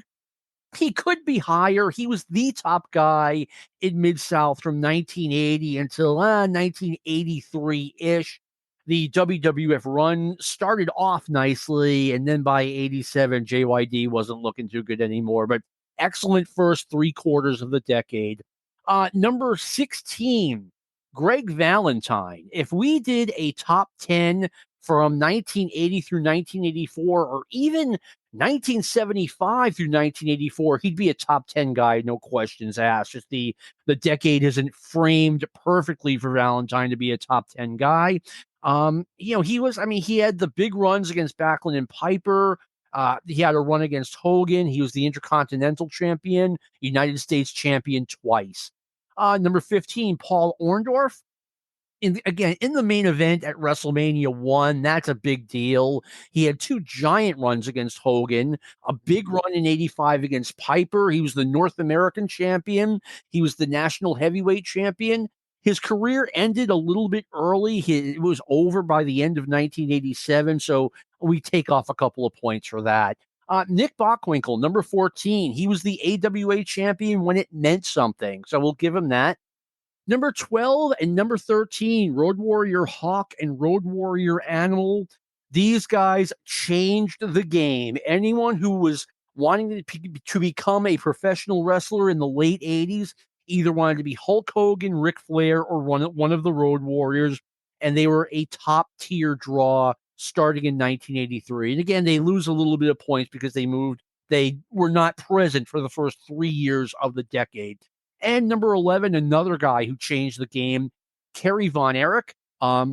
Huge star internationally, world class, had started to branch out in syndication. I mean, any promotion would have loved to have this guy. And, just a huge star.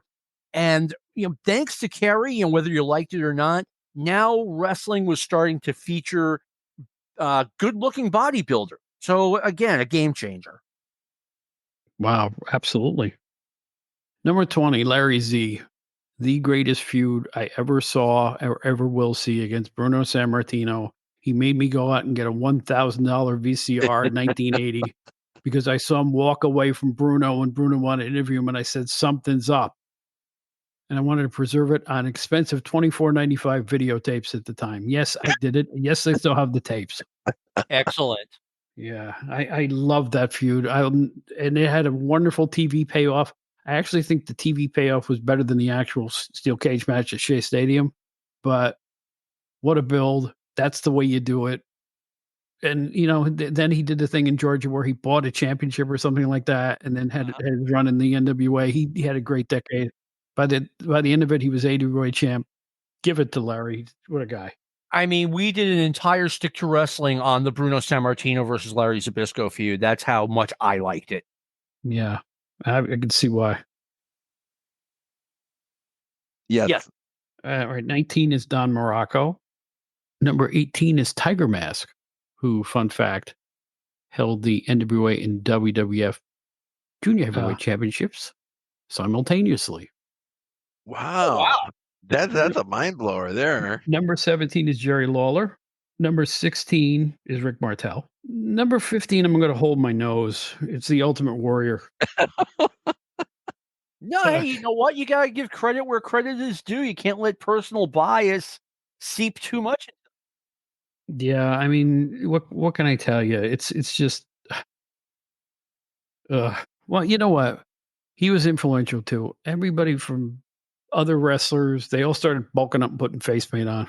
It's just, yeah, he is what he was. And number 14, Barry Windham. Number 13, Nick Bockwinkel. Number 12 is Wahoo. And number 11, just missing the top 10, is Kerry Von Erich. Okay. Now, I talked a little bit about the Road Warriors, like why I thought they were high and why I thought they were influential. There's no Ultimate Warrior without the Road Warriors. So there's no Sting without the Road Warrior. Absolutely true. It's just the way it works. It's they were so influential. Every one of those guys you just mentioned in changing the way wrestlers were perceived. What they did? They made masks per se, right? Yeah. They probably would have thrown masks on those guys in earlier decades, but not after that. So, it's the evolution of what wrestling is. And you know what, guys? It's top 10 time. All right. Now, have you girded your line? Are you ready for this? I'm ready for this. And just to remind our viewers at home, or listeners at home, the way we do this is we go through the number 10 spot, then we go to number 9, on and on and on and on. So since I'm up on deck here, I'll go with number 10.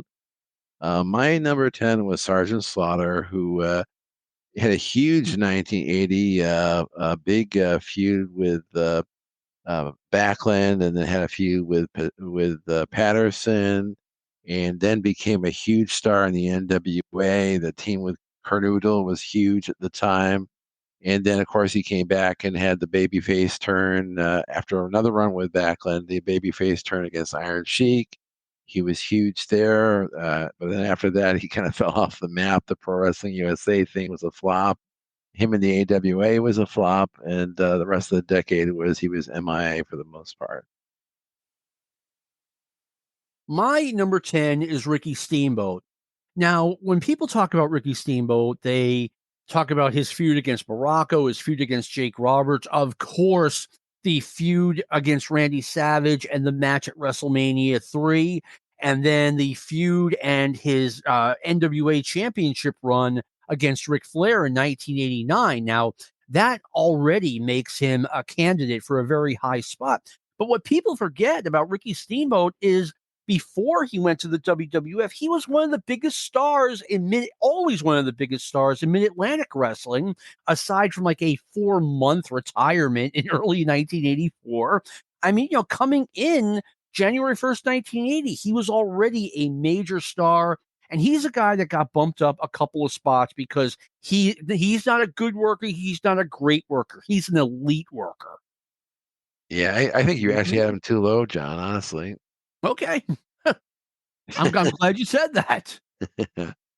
All right, Mr. Bob. What is your number 10? Mr. Bob, huh? Ladies and gentlemen, we had to sell magazines. Even Pro Wrestling Illustrated, its sister publication, had to sell magazines. Very few people made repeat covers in the 1980s. Hogan made most of them. Ric Flair made a lot of them. The Road Warriors made a bunch of them. So did the Von Erich family.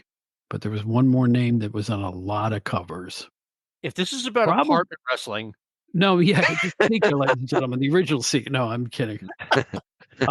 No, my number 10, the magazine covers will prove what a star he was Lex Luger. Oh, yeah. That's a great one. I'll tell you what, he was a star long before he learned how to wrestle. We'll put it that way. And we watched him improve match by match, month by month in front of our eyes in the 80s, to the point where by the end of the decade, he was a darn good wrestler. He was. He was more than looks. He really applied himself. People talk about him in his early days in Florida. He could barely walk through the ring ropes, or, people criticize. I'll say this. He made his way into world champion in the NWA. They fancied him as one in the WWE at one point. It never happened, but they still, considering it. He had the look that wrestling promoters wanted in the 90s. Handsome, big, and strong. Almost perfect. So you know what? I think he's a little underrated in what he could do in the ring. He could go for a long time. And got better as the decade went on. So I give my number 10 to Lex Luger because you know what? I think he deserves it. And he sold us a magazine. Thanks, Lex. By 1989, Lex Luger was a really good worker. He worked hard getting better, worked hard getting better on interviews. And like I mentioned with Kerry, Lex, he kind of opened the door for the Lex Lugers of the world. Yeah, sure.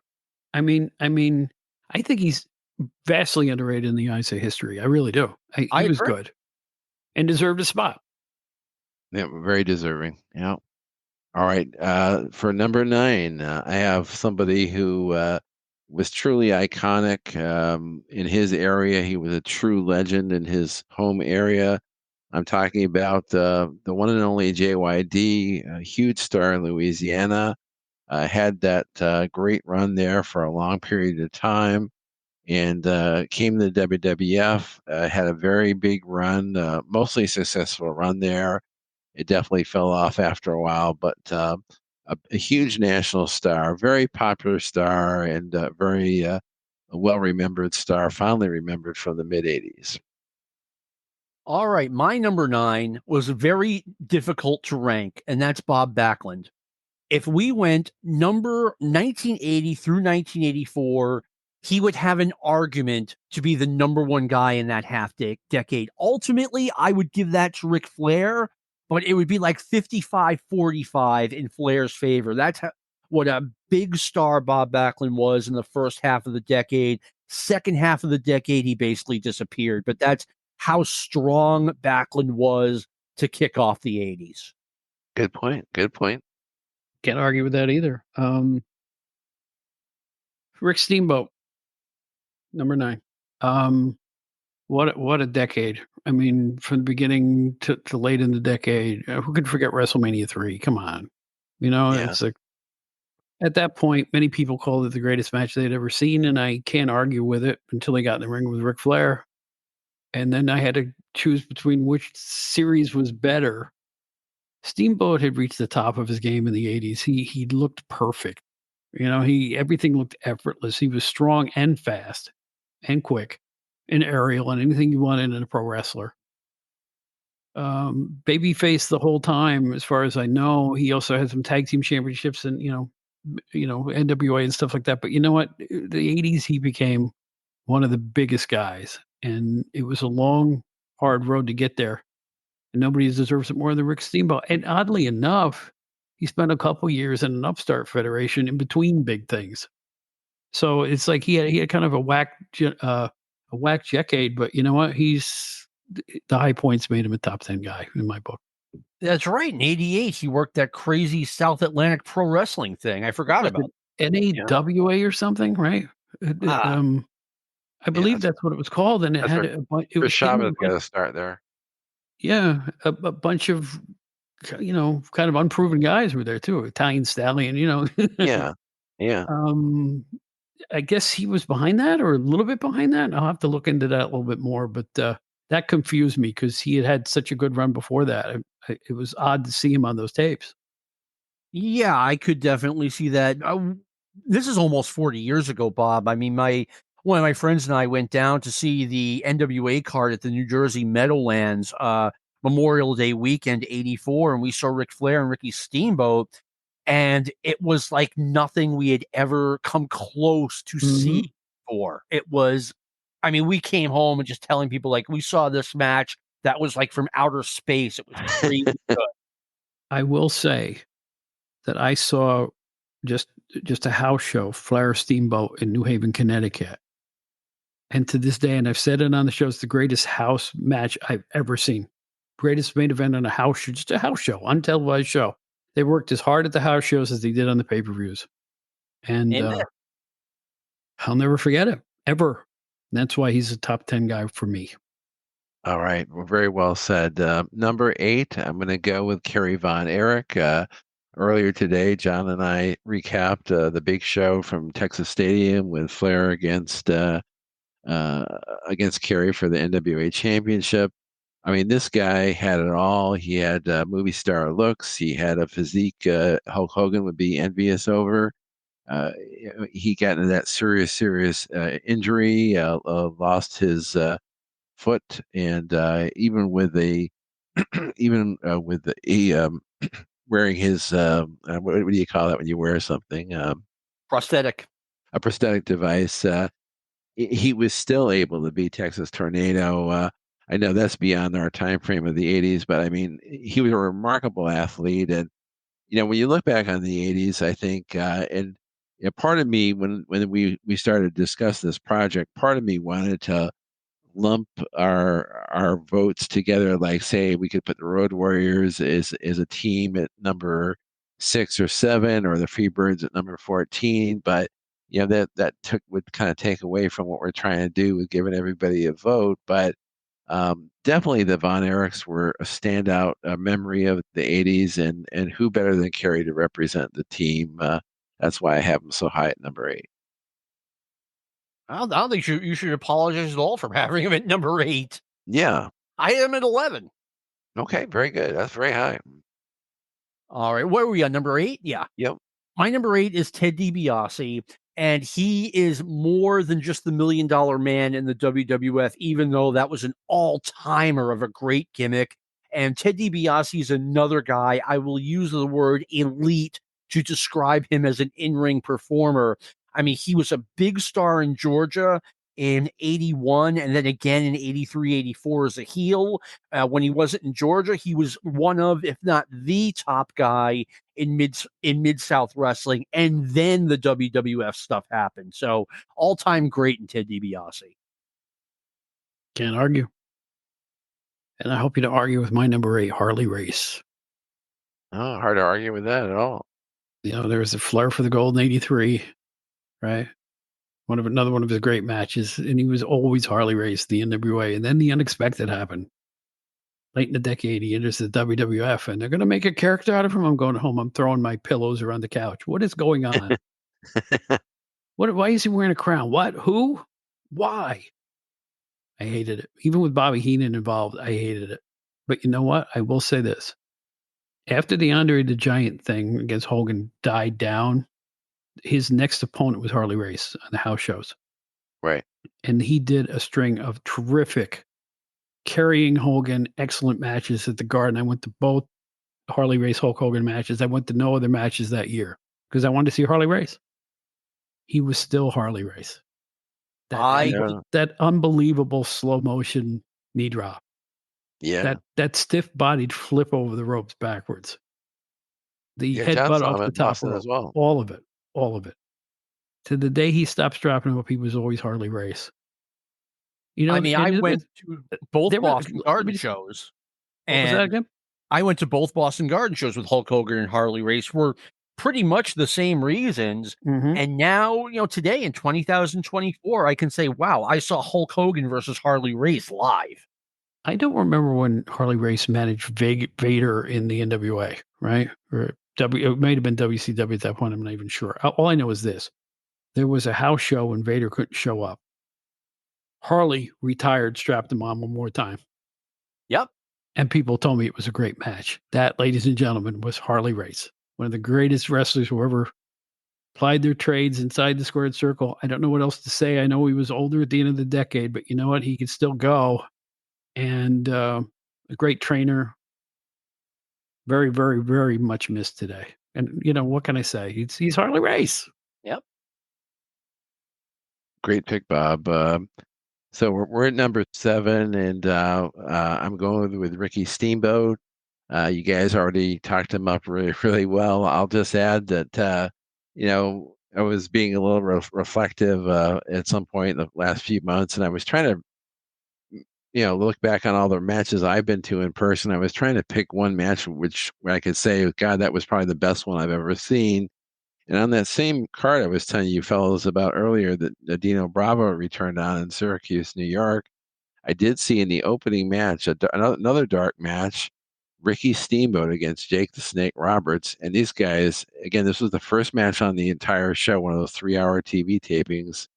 And the last match of the night was Hogan Orndorff. And these guys blew the roof off the place. This was just a phenomenal match. And Steamboat won via pin. And it was just so interesting because, you and I, John, we were so used to the WWF formula of days gone by. Steamboat beat this guy clean in the center of the ring by pin, but, Jake's not going anywhere. It's not like he's going to leave the Federation or anything. They just ended up putting each other in different feuds. But Steamboat was just, they're both phenomenal in the ring, but Steamboat was just clearly one of the all-time great baby faces, in my opinion. I totally agree. My number 7 was Harley Race. He was the NWA champion for 24-ish months in the 80s when it was the most important belt in the world. It looked like his career was coming to a close after Starrcade 83, but then he had the big WWF run. And like Bob said, after WrestleMania, Harley Race was Hulk Hogan's opponent, and it drew. So, you got to give it to Harley Race. And again, another all-time great worker. True. Boy, do I miss him. I really do. All right. This is number 7, right, guys? Yes. I put this guy this high, and I don't think you guys had him this high, but I had him this high because he started a decade during the Backlund era where people were kind of getting bored with things, but they weren't bored with the heel Sergeant Slaughter. His feud with Pat Patterson, that incredible boot camp match at the Garden. If you've ever seen tape of that, find that. It was out of place in the WWF at that point. One of the most violent matches in the history of that era in WWF. And then came the face turn against the Iron Sheik, which drew huge coin all over the country and all over wherever they did it. I know he left there prematurely. I guess it was a contract dispute or something. Ended up in the NWA, but he still got an endorsement deal with Hasbro, with GI Joes or something like that. Right. He wasn't big for the whole decade, but when he was big, he was huge, and he was big box office. I liked Heel Slaughter better than Face Slaughter, but you know what? Heel Slaughter just pushed him into top 10 for me at number 7 because you know what? The Cobra Clutch challenge on television is one of my favorite moments of that decade, which culminated with the Patterson feud. It was a long, hard road for him to become a superstar, but he did. The most unlikely of them, Sergeant Slaughter. Bob, I saw Sergeant Slaughter versus Pat Patterson in the alley fight in 1987. I finally got a tape of it. But in May of 1981, I basically saw the same match live at Holy Cross Stadium in Worcester. And like I said, it was basically the same match, except they both left in ambulances. And I came away thinking I was going to see a match like that every time I attended a major show, and I got a little bit spoiled on that night. I'll bet, yeah. Geez, that's an amazing story, though. It was the equal of the Garden show or the Garden match. I'm sorry? It was even more violent than the Garden match. Seeing the match from the Garden 6 years later, I'm like, I've already seen this match, and it was incredible. So it was basically the same match, except like I said, they threw in the thing where both of them left in ambulances. Wow. This first time hearing that story, that's fascinating. That's amazing. Well, number 6, I'm going to go with one of the all-time legends, Andre the Giant, and he had so many highlights of the decade. I guess the biggest one would have to be him losing to Hogan in '87 at WrestleMania 3, but he had a great feud in '80 with Hogan. He had a great feud with Killer Khan in '81. He had the 100-year war feud with John Studd over the next few years.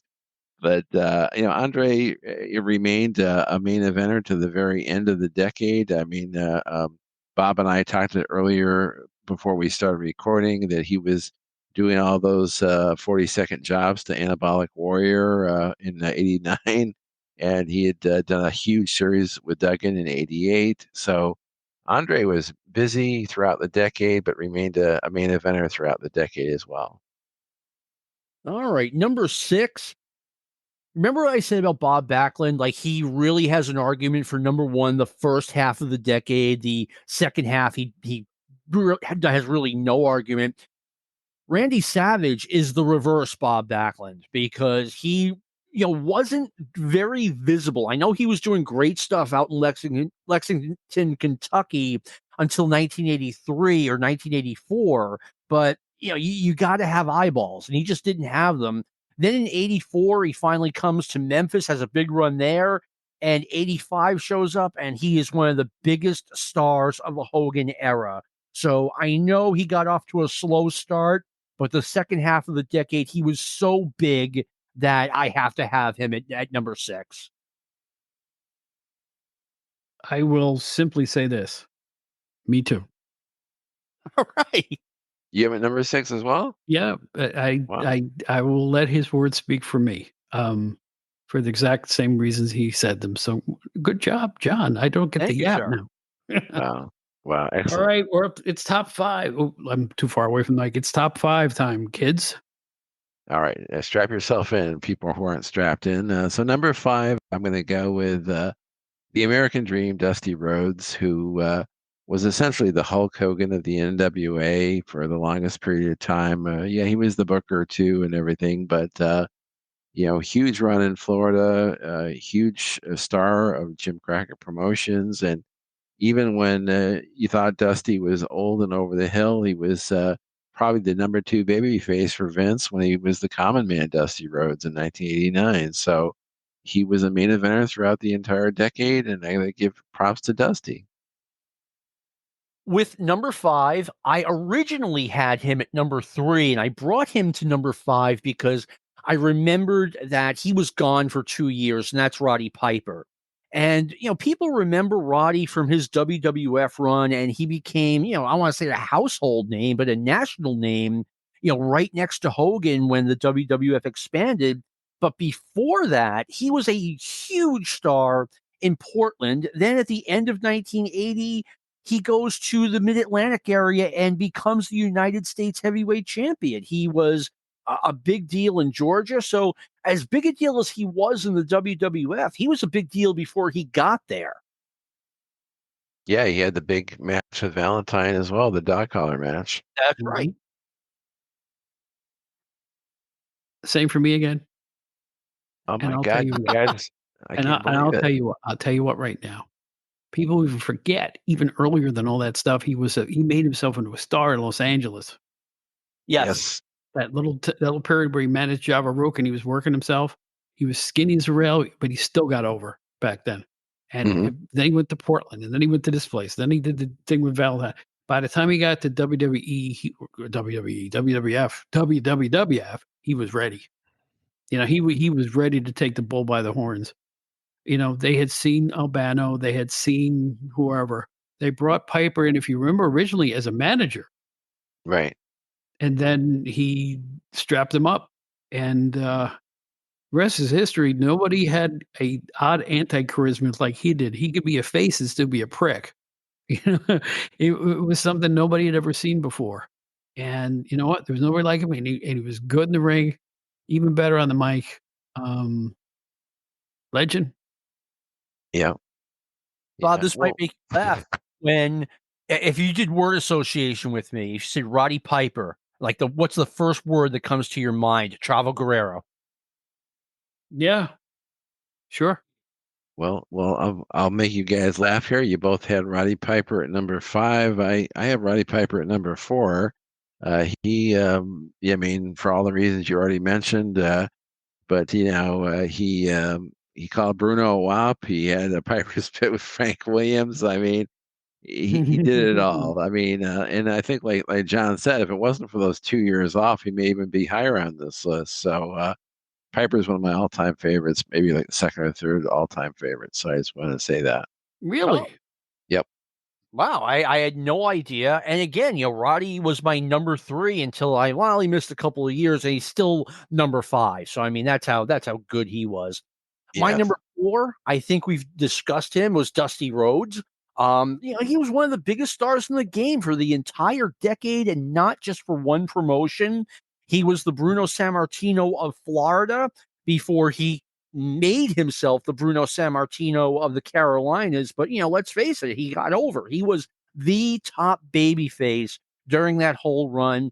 And then he goes to the WWF, and shock of shocks, not only does he get a big push, but he gets over. I didn't see him getting over in the WWF, but he did. Give him credit.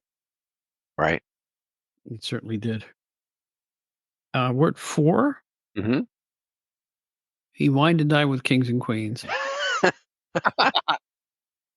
Next night, laying in the gutter eating pork and beans. I don't believe a word of any of it, but who didn't love him? 4 hours. And people forget early in the decade he was a special attraction in the East Coast too. Yeah. He long before he made the move after they had expanded, and I hated that part. I hated the polka dots. I just thought it was, I don't know. It felt like they were rubbing his nose in it or something. they You know what I mean? It didn't feel right. But he did the best for what they gave him to do, and he got over, just like Yeah, he Steve did. said. I mean, he really got over. Brilliant guy behind the scenes with his book. Well, maybe not. The inventor of the dusty finish, none of us ever liked. But you know what? He drew a lot of money for a long, long time. But the 80s, I think, was his peak. Would you guys agree with that? Oh, well, I maybe the 70s, but no, I would ultimately say the 80s, because Dusty, it took him a little while to get rolling in the 70s. So I'm going to say 80s is peak Dusty. Yeah, me too. Only because he did win a belt during that period too. So, not for long, but he did do it. So, yeah. No, you guys are going to get this. We talk about Dusty as a booker. He was great at one point, and then he kind of ran out of steam. It reminds me a little bit of Whitey Herzog. He was a great manager, and then just time kind of passed him by. Mm-hmm. Good analogy there. It's a good analogy. All Very right, good. we're down to our final three. I'm going to kick it off here. I'm going to go with Randy Savage as my number three.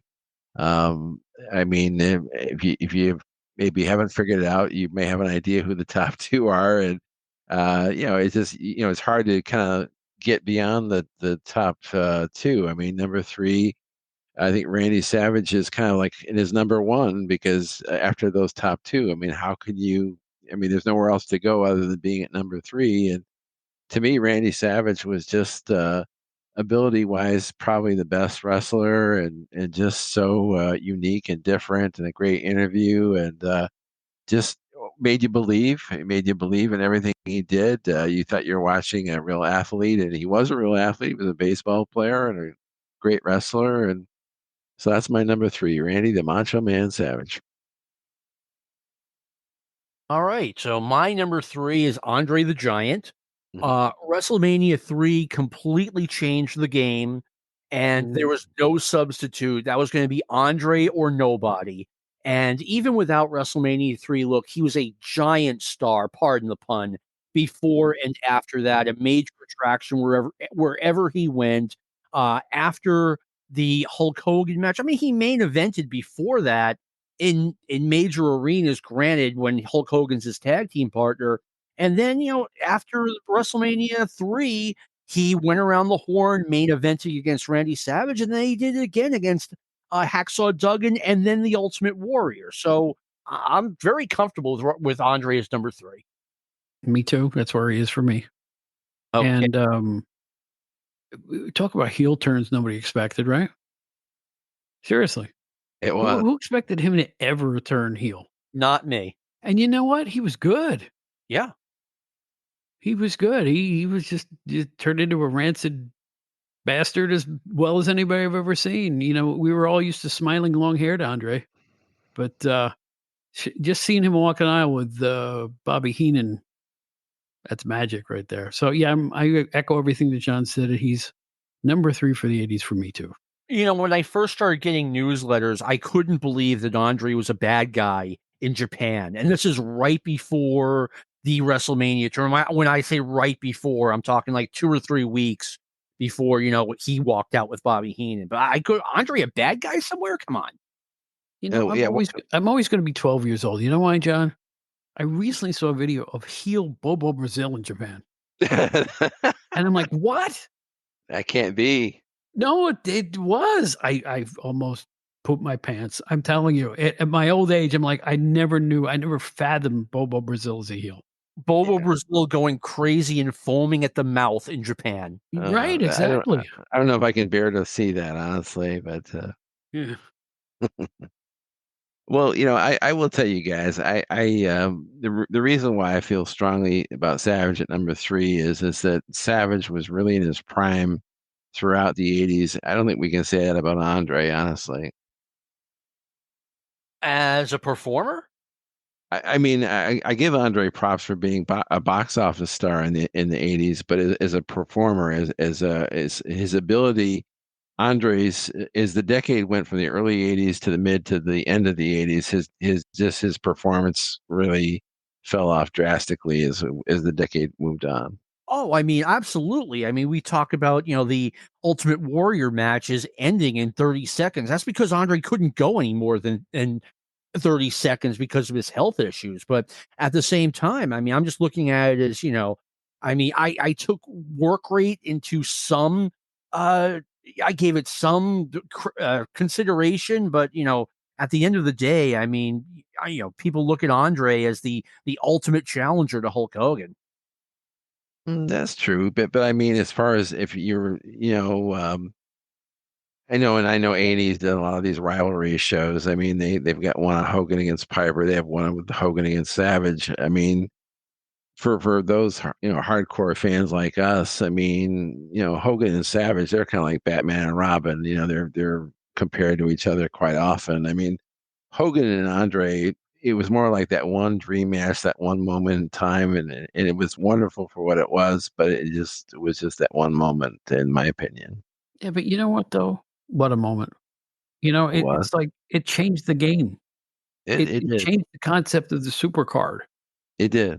And it wouldn't have happened without Andre versus Hogan. It had, yeah, that had to have occurred. It had to happen. You know, and it's like even people who were into wrestling wanted to see that match. Oh yeah. I So- had people at my place that weren't even wrestling fans who wanted to see it. Exactly. And Yep. everybody said the same thing. How's Hogan going to beat that big guy? Mm-hmm. So it had that once in a lifetime feel to it, and it really was a once in a lifetime thing. I mean, they met again in the future, but it wasn't the same. There was never another good Hogan Andre moment after that. You know what was Especially one of that the great bogus heel points of turn that thing. feud? Was when they brought out the giant belt for Andre the Giant. That was the smartest booking I've ever seen. It was very good. All right. Well, I think we all have the same number 2 and the same number 1. No, we don't. Oh, wow. Okay. No, All we right. do not have a unanimous number 1 this year.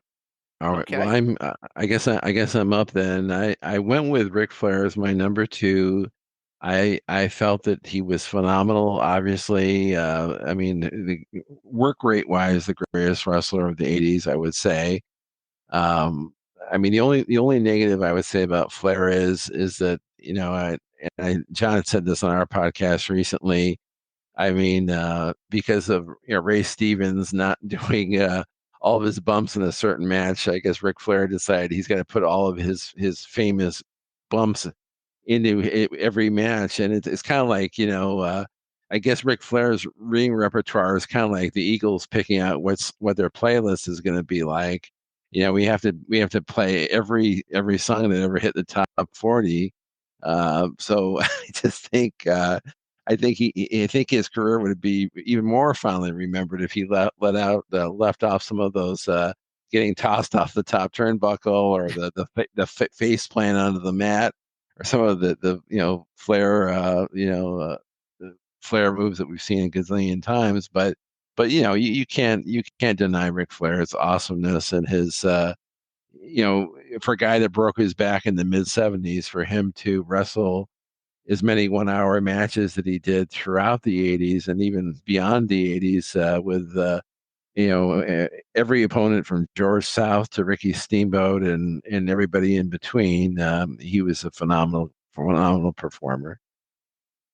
You know, I have to comment on what you said as far as, you know, Rick, you know, doing those spots in every match. And, you know, that was Rick's mentality, that he went to go see Ray Stevens, and Ray didn't do one of his patented moves, and Rick was disappointed. He said that, you know, well, I'm not going to do that. The counterpoint is, Rick, we come here every month to see you wrestle, okay? And if I come here 3 years, that means I've seen all of these things 36 times. Like, you know, Right. you don't have to do it every match. It's, you know, like I said, that's just Rick, you know, justifying what he's doing. But, you know, I still think it was the wrong move. I had Ric Flair as number 2. There were only 2 considerations for number 1, and Rick was one of them. If you look at this strictly from a kayfabe point of view, he might be number 1. He was the NWA champion for almost the entire decade. He won it in September of '81, and aside from, you know, the brief race and Steamboat runs, he held it for the rest of the decade. But the reason I ultimately did not go with Ric Flair is that the WWF was perceived as the number 1 promotion. It's just the way it was. That as the decade went on, Flair's title was considered not as valuable as the WWF title. And I just wanted to share something with you guys. Like, you know, I was known as the wrestling guy. He knows everything about wrestling. Go talk to him. And you know, people would ask me in the '80s, like, you know, when is Sting going to the WWF? When's Ric Flair going to the WWF? When are the Road Warriors finally going to the WWF? No one was asking me if Hulk Hogan or Roddy Piper or Randy Savage or anyone else was going to the NWA. So that was the perception amongst the regular casual wrestling fans. I just wanted to throw in this one quick anecdote from the '90s. I remember Labor Day 1996. Someone asked me, when is Shawn Michaels going to WCW? And it was a mind-blowing moment, because I was like, oh my God, the world as I've always known it has ceased to exist. that WCW is now perceived as the number one promotion. Wow. And to reply to one thing that John said there, I would say from a kayfabe standpoint too, another reason why I would go with Hogan as number one. If you're a kayfabe guy, you're buying the after mags, you're watching the matches on TV, maybe you go to a card in person once in a blue moon. From the kayfabe perspective, you have Hogan winning all of his matches within 9 to 10 minutes every night, cleanly, right in the center of the ring with the big leg drop, and you have Ric Flair either getting DQ'd after 53 minutes or winning on a fluke or a dusty finish of some sort. In a kayfabe sense, he looked like a complete flim flam man, which I know Dusty called him that in real life, but he just that comparison, there was no comparison. Hogan won every match cleanly right in the center of the ring, and if Flair did win a match, it was just by hook or crook. It wasn't by legal means. That's an excellent point. Rick would get on TV maybe once a year and wrestle on TV against like a Mike Jackson, and he would struggle to beat Mike Jackson, and it just didn't do well for what they were trying to do out there. Right. All right, Bob, you're up. Why is Hulk Hogan number 2?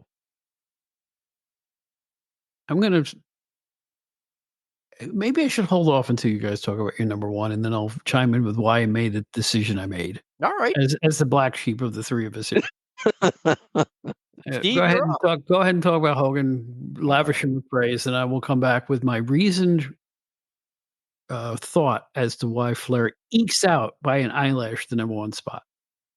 Well, I think one reason why a Hulk Hogan would be a number 1 on a list like this would be, if you ask somebody on the street back in the 80s, and people have bad memories now, so I guess it'd probably be a bad time to ask them. But back in the 80s, like if you asked anybody, can you name a wrestler or who is it in wrestling that you like?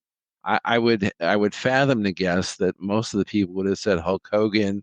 He just had a mainstream likability that maybe no other wrestler had. I mean, you had regional stars of the bygone days, the Brunos, the Vern Gagnes, people like that. They were more regional. Hulk Hogan was maybe the first wrestler since the Gorgeous George day that really attracted the nationwide audience and the North American audience, because he was huge in Canada as well. I mean, Ric Flair. I think Ric Flair wanted to be as big as Hogan, and there was, through no fault of his own, the way he was booked by Crockett, the way Dusty booked him, it just wasn't meant to be. I mean, I think Dave Meltzer and the hardcore audience of fans definitely lavished a ton of praise on him because he put on magnificent performances every night. You weren't going to see an 8-minute Flair match or a disappointing Ric Flair match. He gave it to you every night of the week. But Ric Flair, or I should say Hulk Hogan, Hogan wasn't the worker Flair was, but I think he put smiles on faces. I think people loved seeing him win. They were rooting for him. He was the good guy in every match. The NWO stuff wouldn't come until the late 90s. So people just love this guy, and I guess I've said my piece. So John, you're up. Well, I kind of already made my own case that in the eyes of the average fan, yes, to a PWI fan, Hulk Hogan is a world champion and Ric Flair is a world champion, but to the average fan, I think the WWF title was held, just a different plane. And Hulk Hogan, he completely changed the game, and I've got to take that into consideration as well. I guess I have to talk now. Yes, you must. Here's why I made the decision I made. We're talking about the 1980s. Let us cut to 2024. Mm-hmm. Which of the two of these all-time great professional wrestlers is getting all the advertising endorsements now and all the attention? Ric Flair. It's Ric Flair. Mm-hmm. Which one of these athletes has weathered the test of time and is like revered by sports teams or pro sports teams all over the United States where they emulate him and say the woo? Ric Flair. Ric Flair. I'm not saying Hogan isn't popular still. I think the passage of time from the 80s to now has elevated Flair somehow. I don't know where it happened along the line, and I don't know why, to be honest with you. It's not my job to know. All I know is Ric Flair's everywhere, and he's 75 years old or whatever the heck he is. I think that's testament to that attitude, that ultimate heel attitude, the anti-hero attitude that Ric Flair had. Hulk Hogan was, say your prayers, eat your vitamins. Ric Flair was like Space Mountain. Right. Nobody had ever presented that semi-sexual deal that he did at that point. And again, I'm just talking promos here. As far as in-ring goes, yeah, I think the WWF Championship was way more important than the end of it, like John said, in the eyes of most fans. There's no question about that. Mm-hmm. So it's only on the virtue of, and again, I won't call Hogan a bad wrestler, but he was a repetitive wrestler. For instance, when he pointed and went, "You," and blew his cheeks out, you knew what was going to happen next. Into the ropes, right? Leg drop, 1, 2, 3. Every single match. At least you could end a match with a small package with Ric Flair. Or a figure 4 leg lock. And also, the Ric Flair of the Four Horsemen era also kind of invented the faction that we know today. Mm-hmm, You had the Four Horsemen, which becomes the Judgment Day today. Or things like that, or the Roman Reigns faction. That was really the first major faction in wrestling history, in my eyes. There were other groups before, but nothing like the Four Horsemen. So by the tiniest little eyelash, I'm putting Ric Flair at number 1. I gotta respect that. Now, he didn't end up at number 1, obviously, because you two put him at number 1. But he does not get the 300-point top ranking that Bruno Sammartino had in the 70s list. Nothing to sneeze at. No. But for me, I think the passage of time makes me admire Flair more. And Hogan's in the same playing field that I thought of him in the 80s. And that's that. Bob, the only thing that you said that I disagree with is that, yes, Ric Flair gets endorsed. And by the way, Ric Flair is my favorite wrestler of all time. I'm not saying anything bad about him. Mm-hmm. But, Ric Flair gets endorsements. Does Hulk Hogan get endorsement opportunities that he turns down? We don't know that.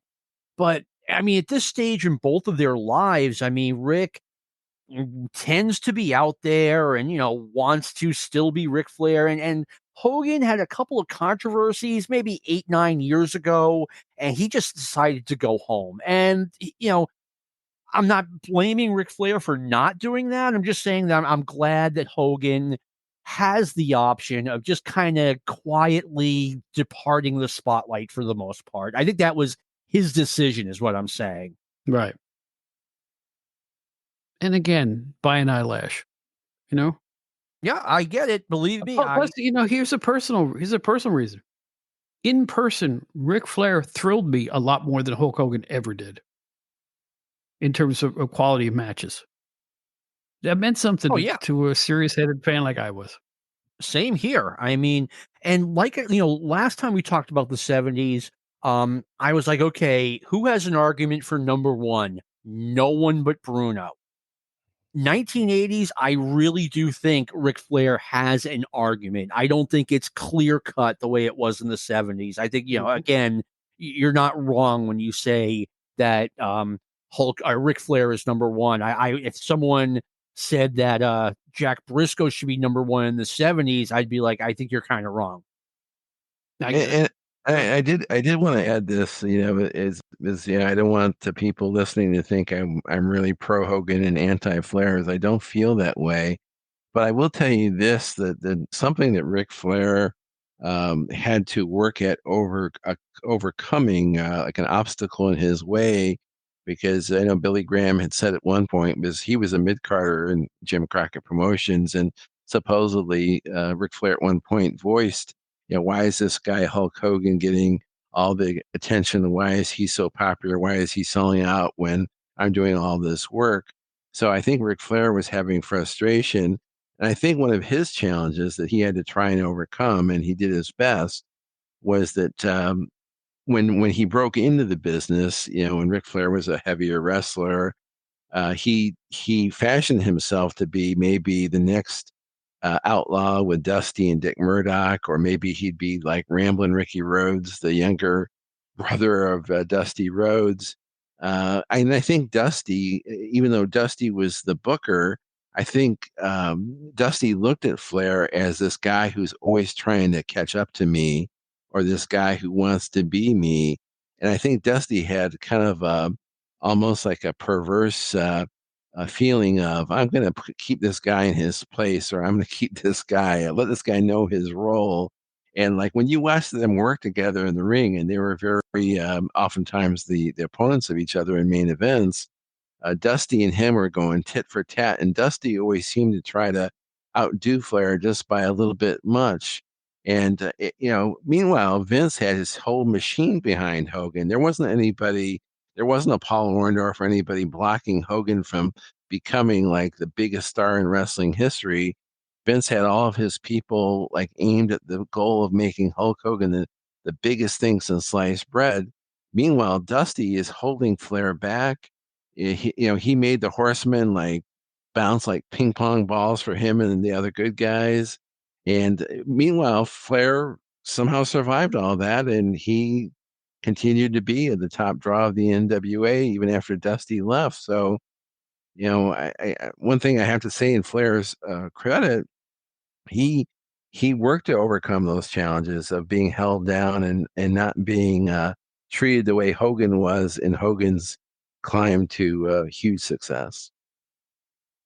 And I don't want to besmirch what Hogan was. He was a cultural phenomenon at the time. Yeah. He really was. His face was No. everywhere. He was on toys and everything. It's probably Hogan started the wrestling doll phenomenon. Yep. It's you can't understate what he accomplished. Right.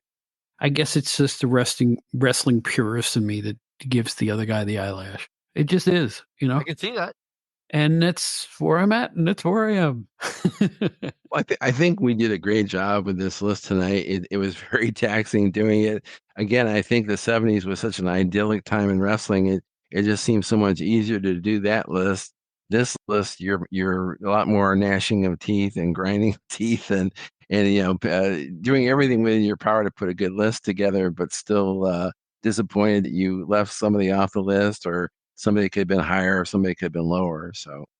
But you know what? Like I said, when you balance the 3 votes with the point system, the Steve Gennarelli point system, run through my Commodore 64, and because I'm old, you're lucky I didn't whip my abacus out, The this again, I don't think any of the 3 of us are happy with our list, but it's like the last time I said the same thing, and then when I read back the 100 list, I couldn't have been happier with it, because I think it had the flavor of that decade, and I think this one does too. I Now, can't wait to see the would you final guys like product. me to read this right now? I don't think I have the stamina. Yeah, okay. All right. Okay. All right, so let me do some sort of a finish up here. Well, there it is. We have debated. We have given our list. All that's left now is to tell you all out there the 100 of the 80s. Did you guys have fun doing this again? I sure did. I had a lot of fun. I'm glad. That's what it's all about. I knew And it was again, going to be a good time. well, I'll tell you what, again, my show isn't a shoot. My show is not a dirt show. I am here to appreciate the good times that I had growing up and being a part of the wrestling business as I did grow up. And I'm so appreciative of those days. And now I'm appreciative for guys like you two, because Your show feeds me the information I need. I'm telling you, I was in the, sort of in the business with PWI. You guys tell me something I don't know with every edition of Stick to Wrestling. That's flattering. Thank you. Very No, flattering. you really do. I mean, John, you must not sleep. That's all I know, because the stuff you guys dig up is like off the charts every episode. And Well, thank you. I mean, the fact, like the series you've had on recently, where you take a particular topic or time and make it a subhead of each show, it's brilliant. And again, I say this without reservation: Stick to Wrestling with John McAdam is the best nostalgia wrestling podcast anyone will ever do. Oh, thank you. I'm very flattered. And, I've been lucky enough to have been friends with and been around some really, really smart people that, I knew when to just, keep my mouth shut and listen. Yeah, that helps. John or Steve, how did you have fun? Everything good? Yeah, I'm really happy. I learned a lot just from listening to you guys tonight and hearing your point of view. And I hope our listeners feel the same way. I feel like, this has been like going to a college class in 80s wrestling. Oh, by the way, I forgot to tell you guys something, and I want to make this clear. I started this show in January of 2023, right? And for the longest time, my debut episode, as we say in we call them episodes in podcast land, right? That's podcast talk. They don't call them shows; they call them episodes. The number one rated and downloaded show I ever had was the first one, because once people found the show, they would go back and binge and listen to the first one, and that held up for most of the tenure of this year and a half of the podcast. Well, not anymore. The number one rated show that got more downloads and listened than any other one I have ever done at this juncture is the 1970s 100 we did previously. That's crazy. That's absolutely true. It's my most successful show to date. Now, if you enjoyed this show about the 1980s, go back, go to my website and find the 1970s 100. If you like this one, you'll love that one. And I hope that the two shows combined is a nice little history lesson about two of the most successful decades in the history of pro wrestling. And I couldn't have done it without Steve Gennarelli and his creativity, and John McAdam with his knowledge and his general demeanor. You guys are the best. I don't know what to say. Thank you. Thank you. You really are. And by the way, it's an Arcadian Vanguard podcast. You can find them pretty much wherever podcasts are heard. Am I right? Oh, yeah. They're all over the place. I mean, if you just put in your McAdam podcast, it'll come right up. There you go. There you are. Steve, again, thank you. Steve is just a fountain of goodwill. And every time Steve and I have a conversation, it's always a treat. So, Steve, thanks for being here again. Well, thank you for having me, and thanks for inviting John. And we love being here, and we'll do it again someday. Maybe not in the 90s, but we'll do something else. We'll do something. I'd love to be back.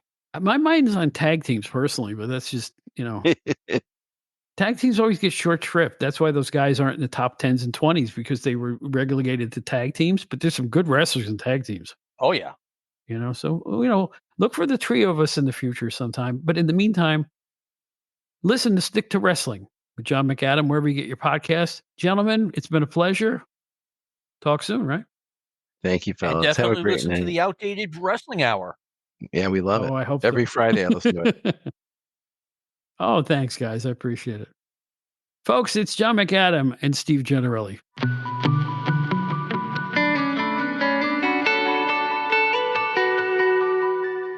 I swear it's just like my PWI 500 days. I am telling you, because all this counting and tabulating, and I was doing it right up to this. This is like 3 or 4 days after we recorded that interview, and it took me 3 or 4 days to finalize it.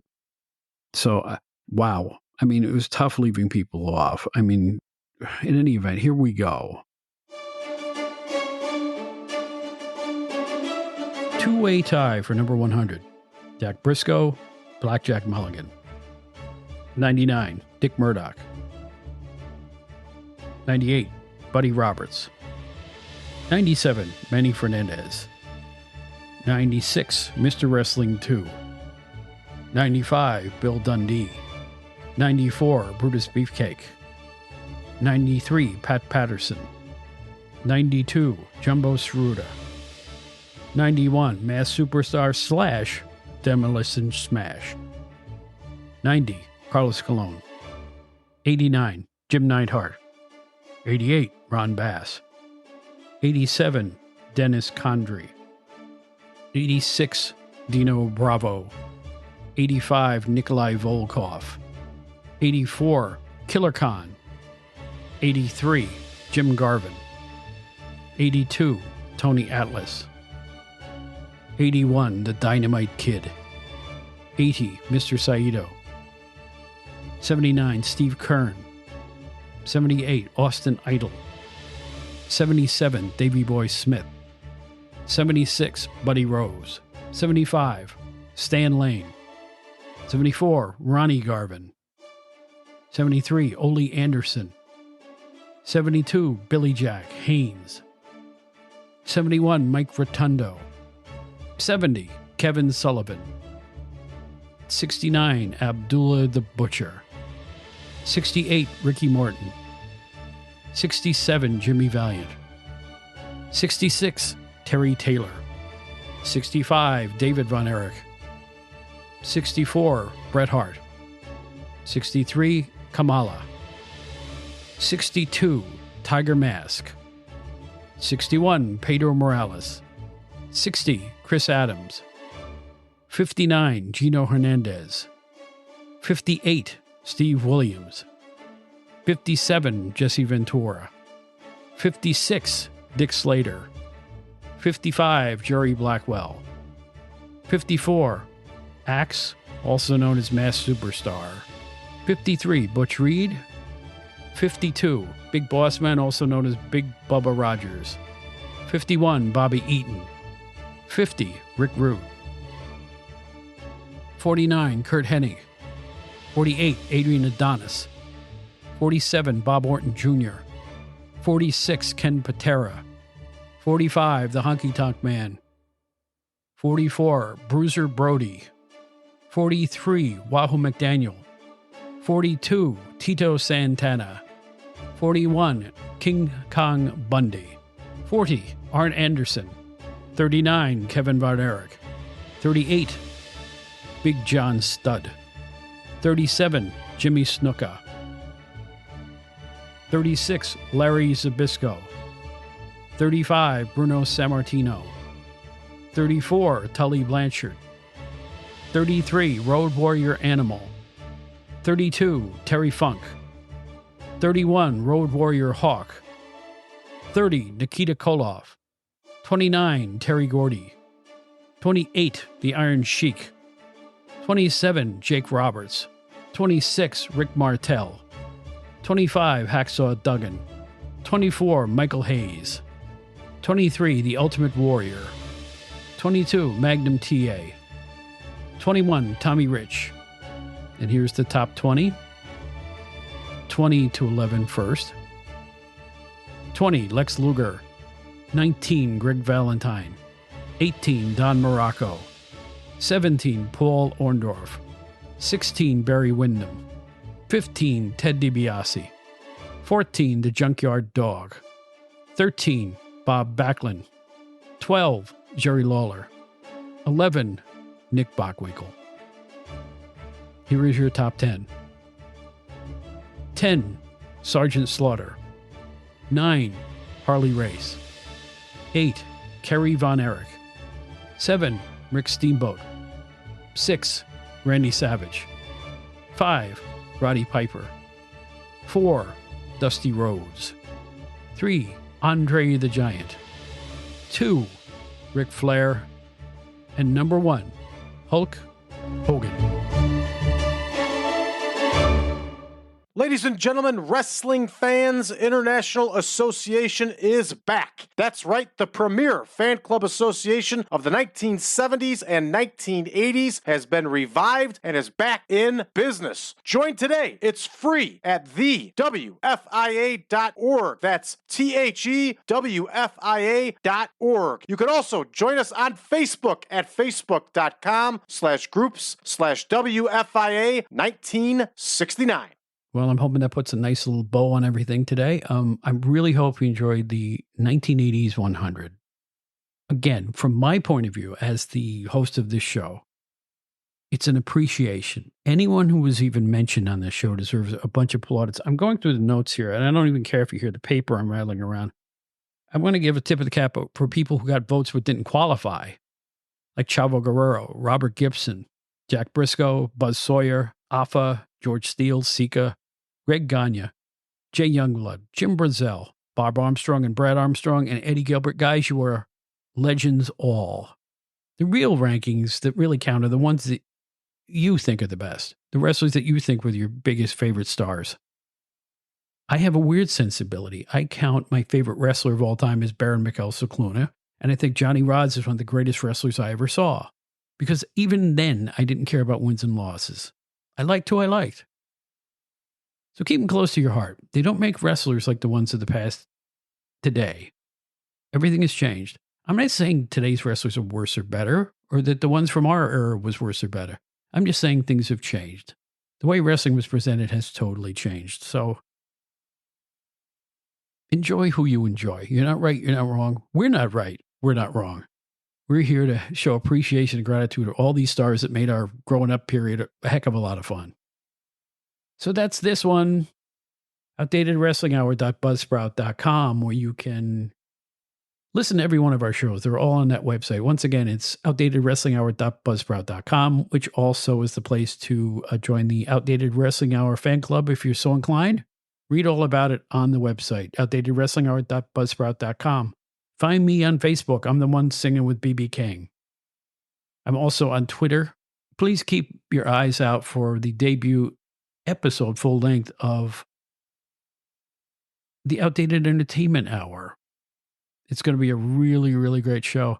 We have some guests you already know in the wrestling world lined up, but they're not going to be talking about wrestling. They'll be talking about other stuff. So I think we have some surprises in store. If you like this show, I know you'll like the Outdated Entertainment Hour. Coming soon. Watch the listings and watch Facebook for my announcements of shows. If you can log on to Facebook, please look, or Twitter. I will announce each show as they come out. Write to us at outdatedwrestling@gmail.com. Oh, this was one to put together, gang. It really was. The Outdated Wrestling Hour is a production of Bob Smith Podcasts. So in any event, thank you all for bearing with this very long show. We hope you truly enjoyed it as much as we enjoyed putting it together. Once again, my utmost thanks to our announcer for the show, the great Anthony Pyrus, and to Steve Gennarelli and John McAdam of Stick to Wrestling, the Arcadian Vanguard podcast of my dreams, because it tells me everything I want to know about years gone by. I was with Pro Wrestling Illustrated, and these guys tell me stuff I didn't know on every episode. That should tell you everything you need to know about Stick to Wrestling. My name is Bob Smith. We hope you had some fun. And as I always say, peace out, brothers. I'm out.